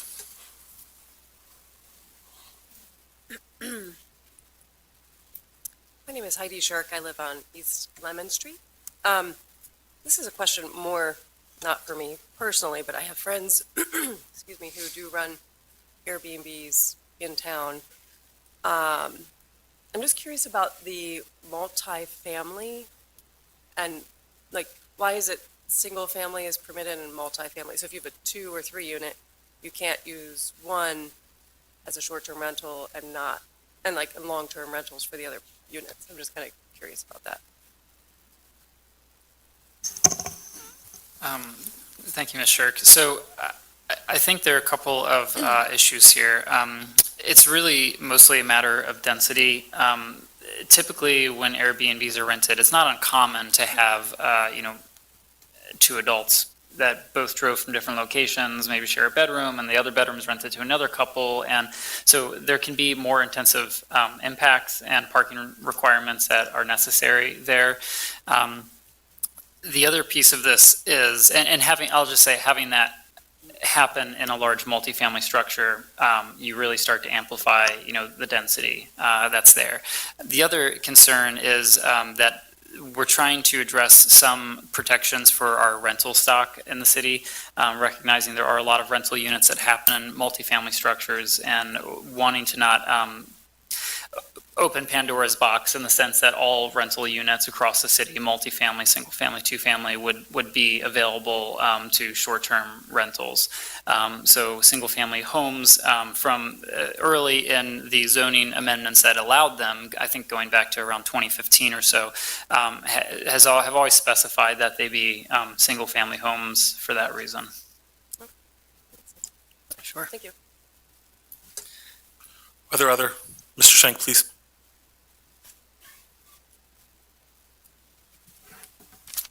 Hi, I'm Tim Shank. I live on the first block of South Lime Street. And across the road from us, 39 South Lime, Ollie Jones used to live there. She was a principal here in Lancaster School District. Some of you probably know her, along with her husband, Mr. Jones. Wonderful neighbors.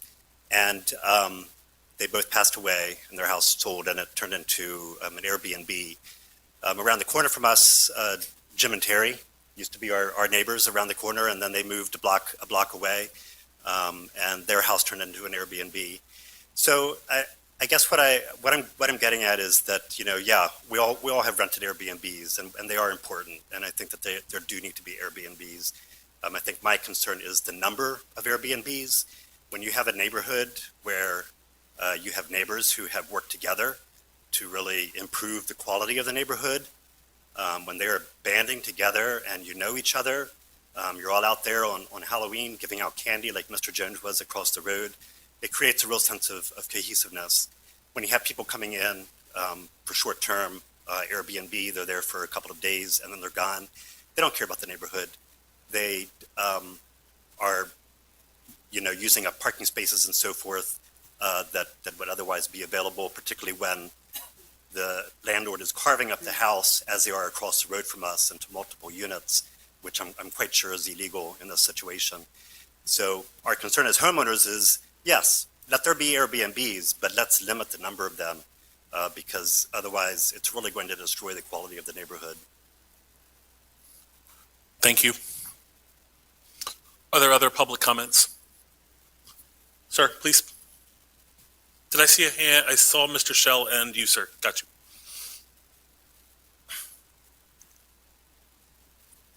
I am Chris Mandros, and I'm in the 200 block of East Lemon Street. And I was wondering, this seems a little problematic, but is there a way to limit the number of Airbnbs that any one individual or company can own? And I ask this, I know some people are familiar with why I'm asking this, but you know, I have an Airbnb at the beach. It's a vacation property and I use it quite a bit myself. I use it for work because I'm a contractor and I do work down there. And, but I also Airbnb it during the season. And so I know what a well-used Airbnb should look like and how it should operate. And there are companies or investing pools who've come into Lancaster and bought 10, 15 houses. And if you go into Airbnb and look at their calendar, which is how you reserve an Airbnb, you will notice that they sit empty 75%, 80% of the time. So to me, that's interesting because I would be very unhappy as someone who owned an Airbnb if my Airbnb were only being rented, 20% of the time. So I'm going to say something maybe a little controversial here and suggest that maybe the real goal for owning 10 or 15 Airbnbs is to squat on these houses while property values increase and then in maybe 2 years sell them and make $100,000, $150,000 worth of profit. And that really doesn't matter to them whether or not the Airbnb is super successful as an Airbnb because they're going to make a lot of money when they leave that property. So I know it would be a little problematic in the sense that I could buy a house with Councilor Diaz and we could create a company and that company owns that property and then I could buy a house with you, Izzy, and we could create a company. We can bring a bunch of other people in.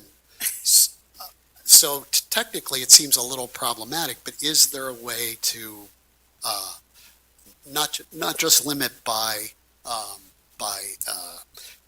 whether or not the properties fulfill the requirements as set forth by the zoning regulations, but also to just simply limit the number so that we don't have people with deep pockets, groups of investors with deep pockets coming in and driving up not just rental prices, but home ownership prices by simply having them, sit there empty. And actually, I will pile on.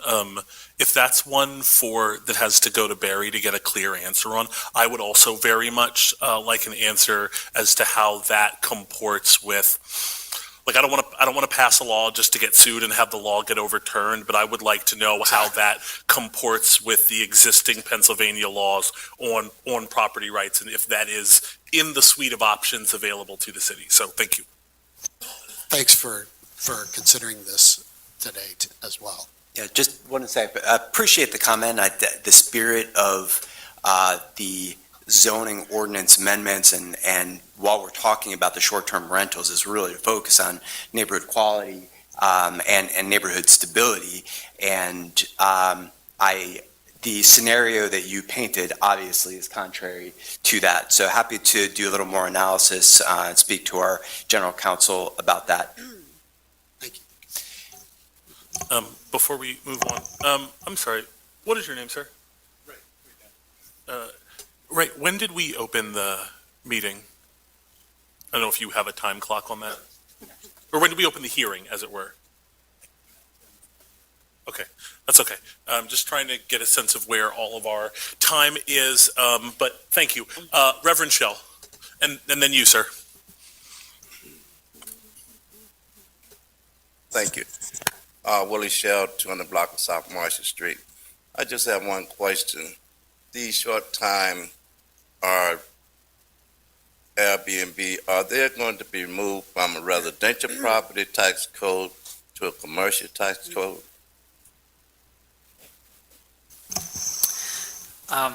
So, Mr. Shell, we're proposing that they be removed from the R3 and R4 districts, which are mostly residential districts Most zoning districts allow a range of uses within some limit. So in the R3 and R4, typically it's different kinds of low-density housing, single-family attached, detached homes, with maybe some small businesses permitted in those neighborhoods.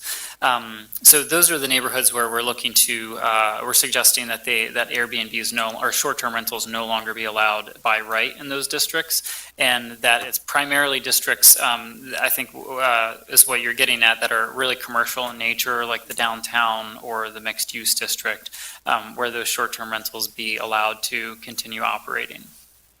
Yeah, but based on the fact they're not yearly lease and they're being changed from a residential to a commercial property, will they be removed from the city tax code as residential and put on as a commercial property?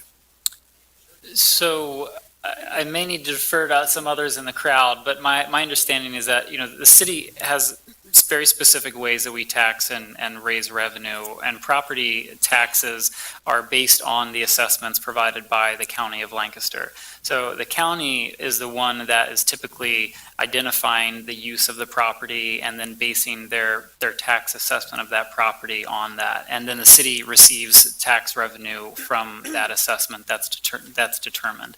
So it wouldn't, to the best of my knowledge, and please someone can correct me if I'm wrong, that it would not be our job to be changing the tax code application on that property. So we don't collect taxes from short-term rental as a city municipality. They are required to be paying hospitality tax, and that's collected by the county as well. Reverend Schultz, let me jump in, and I won't count this against your time. Since we, for a number of reasons, communicate with the county assessment office, as we are identifying properties that we understand to be, that like right now we understand in the absence of other evidence to be residential, but now we are finding that they are in fact being operated as commercial properties. Is that something that we might, just like send a flyer off to the county assessment office being like, hey, this was residential, but they want to move forward operating this as a commercial opportunity, and, even if as posed, they choose to come into compliance, would we then, tap the county assessment office and just say like, hey, just so you're aware and we're all in line for whatever effect it has? I know that there's not a separate property tax rate, but just wanted to ask that. I will tentatively say yes, absolutely. That makes a lot of sense. I'm going to ask Mr. Hopkins here after the meeting to double check. He's coming up now. All right. Oh, boy. All right. Now we've... So part of this I'll defer to Mr. Handwerker, the city solicitor, but there is not a way for any entity, any of the taxing entities, to simply notify the county that this property is being used in a different way and have that actually take effect in any way with the assessment. The only way to do it would be through a formal assessment challenge, and there have been court cases over the years that limit taxing bodies' legal ability to challenge the assessed value of a particular property. And those taxing entities have to generally look at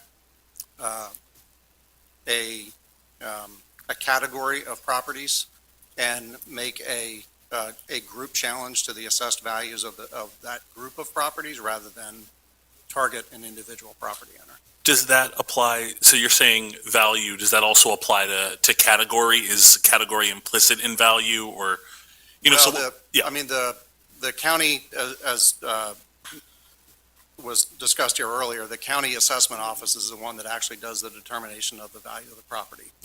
That part of that determination can be based on the use of the property. Properties are given a land use code. That's one of the categories of the review of the property. I'm not aware that, so the land use codes, even for multifamily properties, while it is acting like a commercial property, it is owned by somebody and being rented out. They still have a residential designation, not a commercial designation. Good to know. Thank you. Reverend Shell, you still have 1 minute and 30 seconds of time, so. I reckon my question is that what would be the ramification as you come into compliance, bring these 301 STR in compliance? What is all the requirements that would be for them to come in full compliance with this change of this ordinance? Reverend Shell, am I understanding your question correctly, that if somebody is out of compliance now and under our proposed framework would endeavor to come into compliance ahead of the May 10th deadline, what all would be required? Right. Okay, yep. Sorry, that's a big question. I will take a stab at that. Let me just grab my supporting documentation, make sure I'm answering that accurately here. Also, let me get a sense of who else wants to make public comment, because we've been at this for an hour, and I'm going to draw it to a close. I know I've identified the gentleman here, the gentleman next to him. I see you, sir. I know we spoke last week. Okay, then I'm going to allow those three persons to address the hearing after Reverend Shell, and then we're going to bring it to a close. Well, Mr. President, for the time's sake, I can meet with these gentlemen later. Okay, is that all right with you? I'm sorry? He's saying that for time's sake, he's offering to meet with you and get the answer to that question. Sure. Happy to do that. And I'll just say, I mean, I can answer the question easily regarding the current short-term rentals. And those conditions are that they have to be on the rental registry. That was the first big one that I mentioned. They also have to be providing adequate parking. They have to have no more than 2 adults per bedroom. And I'm happy to meet with you and elaborate on that a bit more. But what I'm searching for is whether we're actually recommending any changes to those conditions for current short-term rentals, and I don't believe we are. What we are recommending is a set of similar conditions for the home stays. But happy to meet with you, Mr. Shell, and talk about that further. Sounds good. Thank you.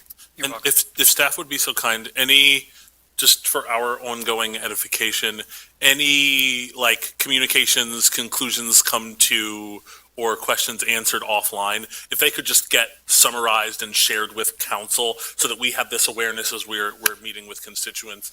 I have you, sir, the gentleman next to you, and then, I'm sorry, I've forgotten your name, sir, but then you'll be third, and then we'll close public comment on the hearing. Name and block of address for residents, yep. Yeah, my name's Josiah, and I live on the 600 block of Orange Street, right behind the prison. Josiah, we need your last name, I'm so sorry. Hearthcock. Okay. You won't get that many times. Yeah, so I've heard obviously many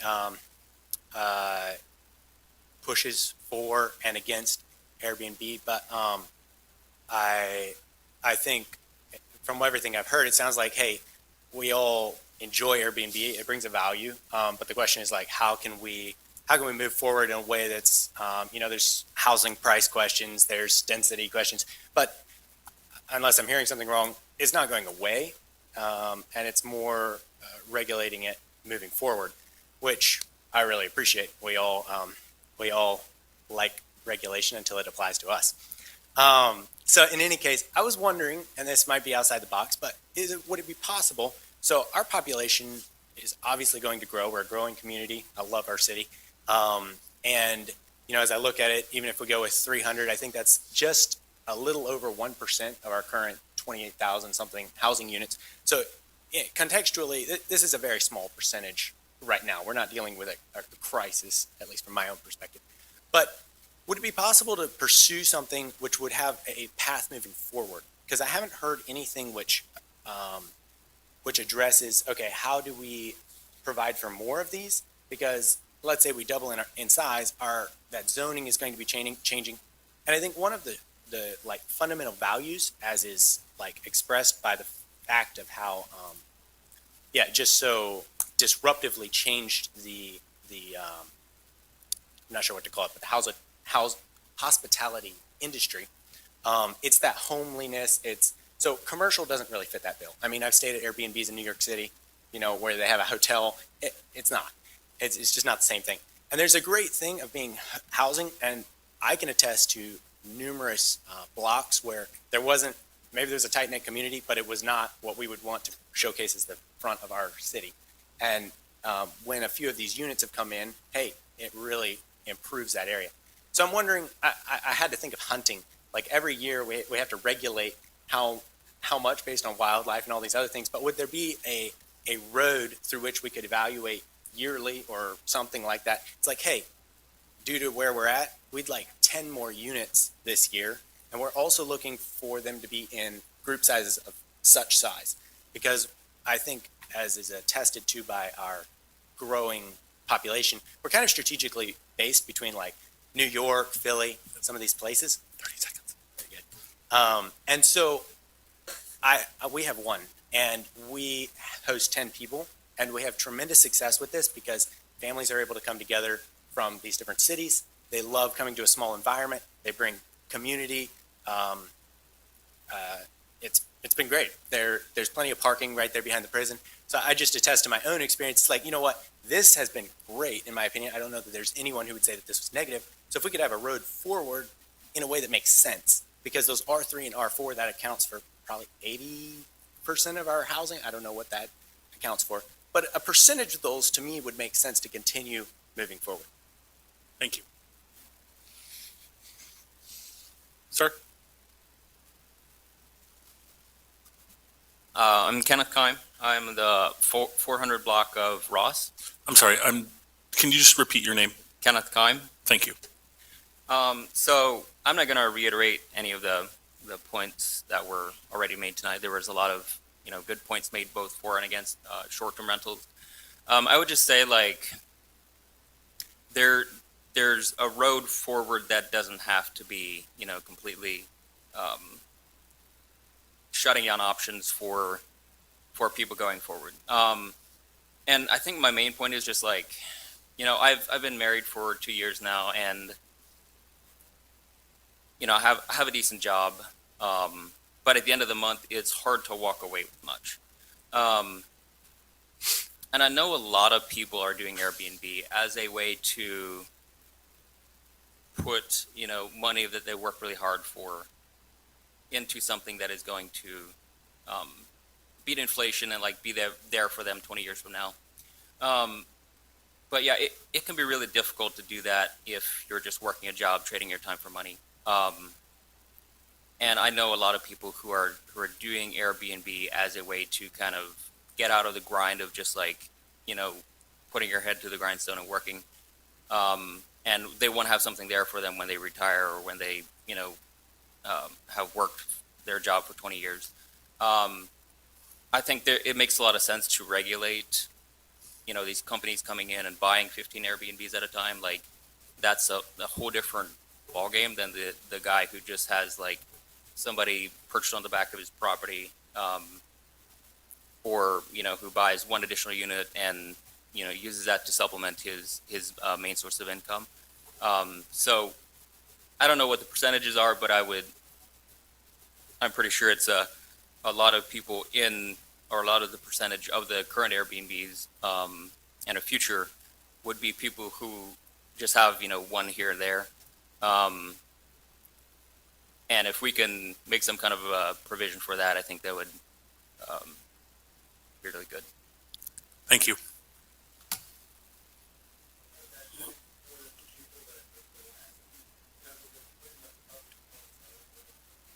Okay. Thank you all very much. There's a lot of good and insightful comments here tonight, and I'm looking forward to how we dig in further as we come to our final result. Council, I'm going to give you one more bite at the apple before I close the hearing down. Okay. Staff, do you have any final Oh, sir? That's an excellent tee-off for staff, actually. Thank you. Douglas is our resident expert, so he may want to comment on some of the more technical topics that have been discussed today. I did want to just come back to your process question, Council President. We will double check with our team, with council, about potential modifications to the zoning ordinance. My understanding is that council, if you so desire, can propose amendments to the ordinance at the next reading, before or at the next reading. One thing that I would, just a couple big picture thoughts that I would share. Cities that have dealt with short-term rental rules and regulations, they really wrestle with this. It is a challenge to get it just right and to create a system that is then also simple enough to enforce on a day-to-day basis. If we do, as a council or as an administration, feel that this requires more time, specifically the short-term rental, I would suggest that there is the possibility to break this out separately from the rest of the zoning ordinance. I do think there's some value in the other pieces of the ordinance moving forward, if you so desire. I would also say, if there are any specific questions that council has in terms of help with evaluating any additional changes to the amendment, staff is happy to do that. Part of the reason why we included the short-term rental in this zoning ordinance change, this was kind of a late addition. We weren't planning to include this in this set of technical ordinances, but we had gotten an outcry from many residents in the community, so we took a shot working with the Planning Commission to come up with something that works in the immediate term, understanding that the comprehensive plan process and maybe other debate could lead to additional changes in the ordinance down the line. So I do think that we may want to look at this as the perfect not being the enemy of the good, or if we really want to focus on this being perfect and spending a lot more time on it, I do think it might be valuable to think about this as a separate initiative alongside the other zoning ordinance work that we've done. Yeah, I think that a challenge for me is sort of evaluating, if we're going to give folks the opportunity to come into compliance, the challenge of evaluating the sort of the nebulous concept of good faith in the terms of like who is, at least for me, it's relevant to determine like, okay, who is now aware of where they failed to come into compliance and wants to make a genuine effort, and who is sort of not and just, you know, is only complying now that they think they're about to come under some significant scrutiny. And indeed, I know that the law itself does not make a lot of space for evaluating whatever good faith is. But I very much appreciate your work, your repeated engagements with me and other counselors on this process, and your engagement with the public. So to answer your question directly, sir, the immediate next step after the closing of this hearing would actually be the reading of the text amendments into the record, without which no action can be taken on them at any time. So they would be read into the record this evening. I think we've sort of exhausted public comment on them. So we will read it into the record. It will then appear on the agenda of the first meeting of council in the month of May, at which time council may choose to vote it up or down. Council may choose to table it for consideration at another meeting. Council may choose to make amendments, or council may choose to, as Director Delphs just described, amend the proposed ordinance change in such a way that breaks out the consideration of short-term rentals from the rest of the text amendments. So that is how we proceed forward from here, unless is there a technical inaccuracy in anything I've said? Okay, great. So that is how we proceed forward from here. Again, I assume we're all going to disappear into our inscrutable bureaucracy and sort of try to figure out what the best way is to evaluate all of the commentary, suggestions, and critiques that we've heard tonight. And I think I would just close this hearing by saying, like, this is actually quite literally exactly what's supposed to happen. We bring these things out, we let them get beat up, cheered, shouted up or down, and we go from there. Hopefully I answered your question to your satisfaction, sir, but with that, I will adjourn this public hearing.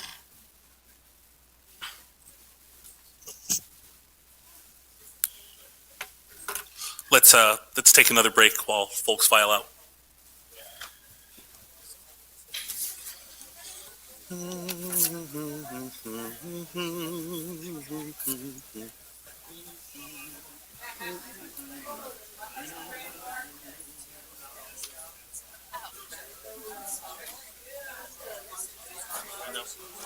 Folks, I am gonna ask for a little bit of alacrity in filing out of the room just because we've got more meeting to do. So.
Resume this evening's council meeting.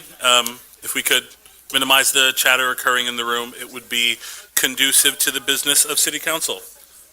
And if somebody could assure that the door is closed as folks exit, it would be appreciated.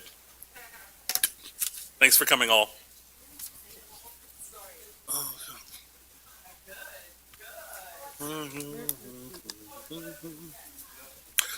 Okay.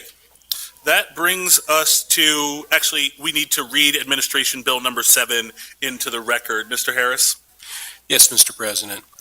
An ordinance of the Lancaster City Council amending the City of Lancaster zoning ordinance, ordinance number 6, 2013, Chapter 300 of the City Code, as amended by ordinance 16, 2021, as follows: to modify provisions related to districts permitting multifamily housing, to allow for the conversion of existing structures to single-family dwellings, to modify provision for non-family structures in the R3, to modify provisions for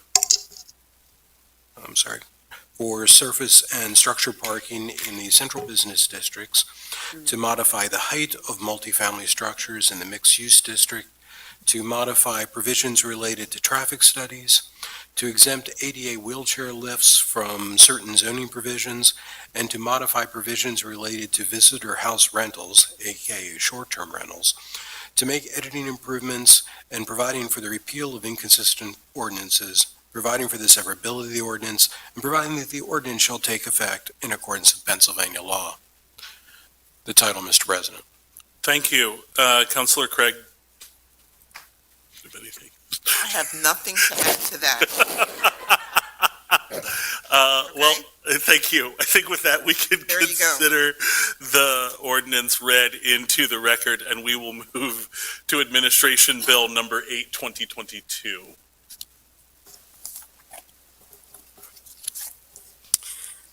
Also, for everybody who's still with us that does not work for the city or a press outlet, God bless you.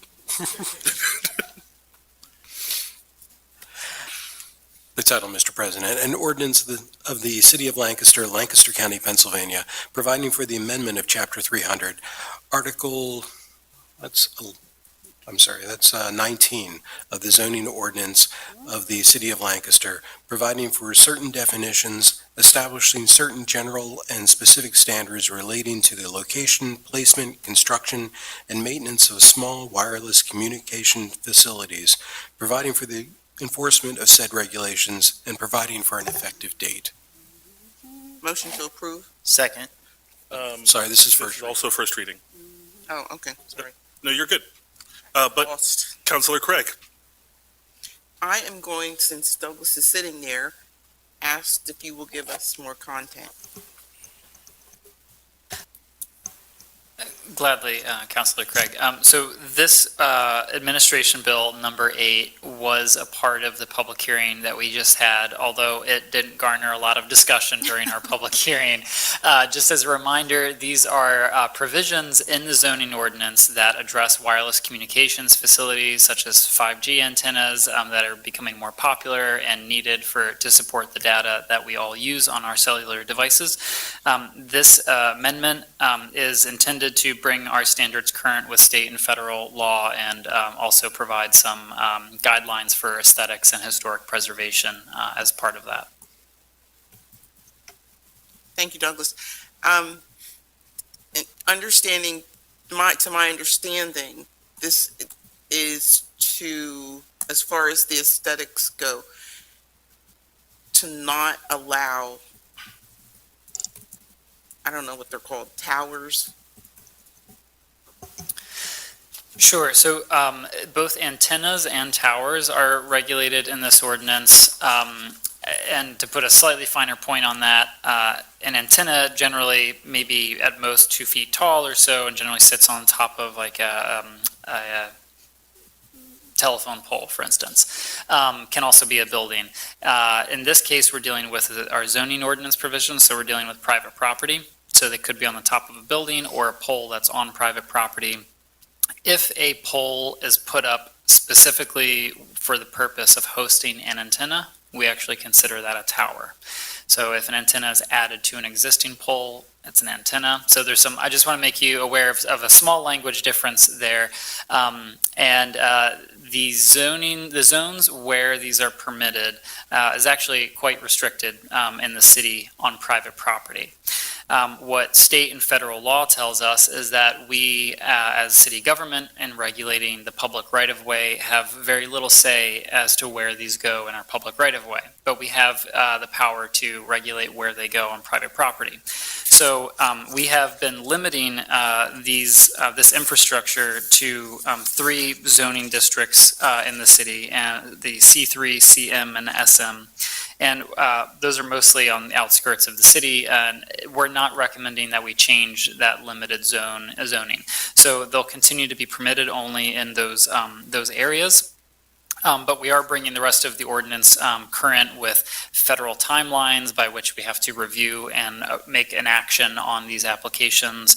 We're also including provisions that they can't not be placed on buildings registered with the National Register, so key historic places. So those are just a couple of the highlights, and it also links to a design manual too that Public Works and Planning and our Historic Preservation Officer have reviewed. And in some cases, stealth technology is required to actually mask or hide or blend the antenna or tower into whatever infrastructure it's posted on to try to preserve some aesthetics. The next ordinance is what addresses the public right-of-way portion of this. Great, thank you. Are there any other questions from council? From the public?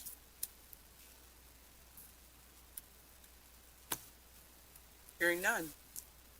Mr. Harris? Moving along to ordinance number 9, or bill number 9. Please, Mr. Harris, thank you. An ordinance of the City of Lancaster, Lancaster County, Pennsylvania, providing for amendment to Chapter 263 of the Code of the City of Lancaster, providing for definitions, establishing certain general and specific standards relating to the location, placement, construction, and maintenance of small wireless communications facilities in the public right-of-way, providing for the enforcement of said regulations, and providing for an effective date. You're sitting in the correct place, Douglas. Indeed, this chair is sufficiently warm now. So, I will say, again, this is what addresses the wireless facilities in the public rights of way in the city. Because these ordinances, both the zoning provisions for wireless communications and this one, were drafted in tandem, I was asked to present both of these. I've been working with Public Works staff as well and our city solicitor on this. Many of the things that I said before stand in this case. We have unfortunately less power to regulate where in the public right-of-way they go. But we can set some parameters about their design, and so that we have done, and again, regulated their distance to National Register buildings and the stealth technology use as well. Because they're in the right-of-way, there's some other application requirements as well, latitude, longitude, because they're not associated with a particular address. So I'll leave it at that, but happy to answer other questions. I have no questions. Thank you for your expertise. Sure. Questions from council? Quick question. In the outer area where they're building new construction, are there any wires that are going to be like underground, like in the conduits or anything of that nature? Thank you for the question, Counselor. This ordinance only addresses wireless communications. Generally, these are co-located on an existing pole where there's electric access. That's one of the reasons why they often exist on current poles. And some occasions they are added to structures or new poles where electric would have to be run. There is not a requirement that it be underground, but there are some provisions here that require it to be sort of neat and tidy and not a mess of wires. And these are all also reviewed by our building permits team as well. All of these do require sign-offs from our zoning officer, myself, and building codes as well to make sure that they meet all electrical standards. Okay, thanks. Are there any further questions? Questions from the public? Okay. Council President, that brings us to the end of our legislative agenda. It does indeed. We dispensed with the one resolution that we had at the beginning of the meeting, which brings us to our second public comment period, open for comment about issues not on the agenda. Duration of comments is limited to 3 minutes.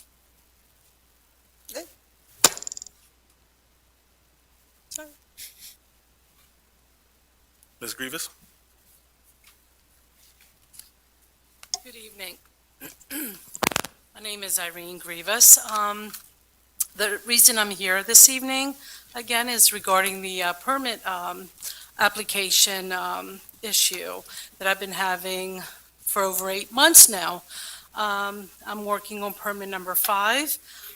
Permit number 5 is no closer to when I was on permit number 1. All the reasons that my permits are being denied had nothing to do with the reason my property was condemned in the first place. We were required to meet with the city inspector with building codes and the other inspectors at City Hall, which I just don't know of any other property owner trying to obtain a permit that had to go through all these obstacles and hurdles and roadblocks just to get a simple permit on simple repair work.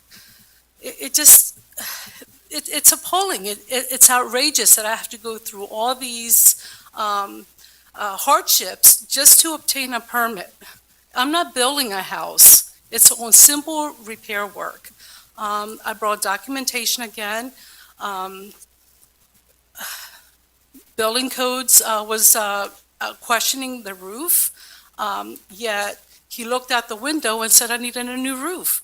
How can he look at the window, never stepped a foot on the roof, yet stating I need a new roof? We're down to 4 items. One had to do with a roof. The other one has to do with the balcony, that I need a structure engineer. I need graphics. I need this. It's an existing balcony. It just, half the things that they're requiring me is not your normal, consistent, uniform as any of the other property owners. I don't know why I'm being treated any different than anyone else trying to obtain a permit. They want drawings for a kitchen. I'm not remodeling my kitchen. It's the same existing kitchen that's been in place from then till now. Yet they want me to jump all these hurdles only to find reasons to deny my permit that I have yet to obtain, which is why I had to basically get recordings from the building inspector while we did the walkthrough, because I knew it was going to end up to this. And I can share that with any of the members, along with the documentation to support that shows the pictures of what, the way they're making it appear is like my house is ready to fall down. And it's not. It's not any different than any other property throughout the city. When a vacancy opens, usually, as I mentioned before, no one leaves it in perfect condition. That does not mean that opens a door for the city to just walk in, take advantage of the situation by condemning my property, as they did, and then making it impossible for me to gain access. I'm like, I still don't understand what crime I committed that I've been locked out of my property. Is this still the United States of America? Because it certainly doesn't feel that way. And I have the documentation.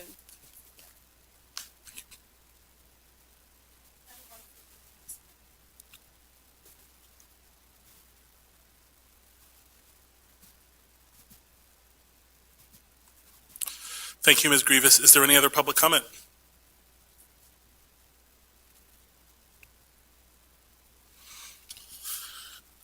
I presume there is no additional report from the mayor's office? Okay. I will go to council comments.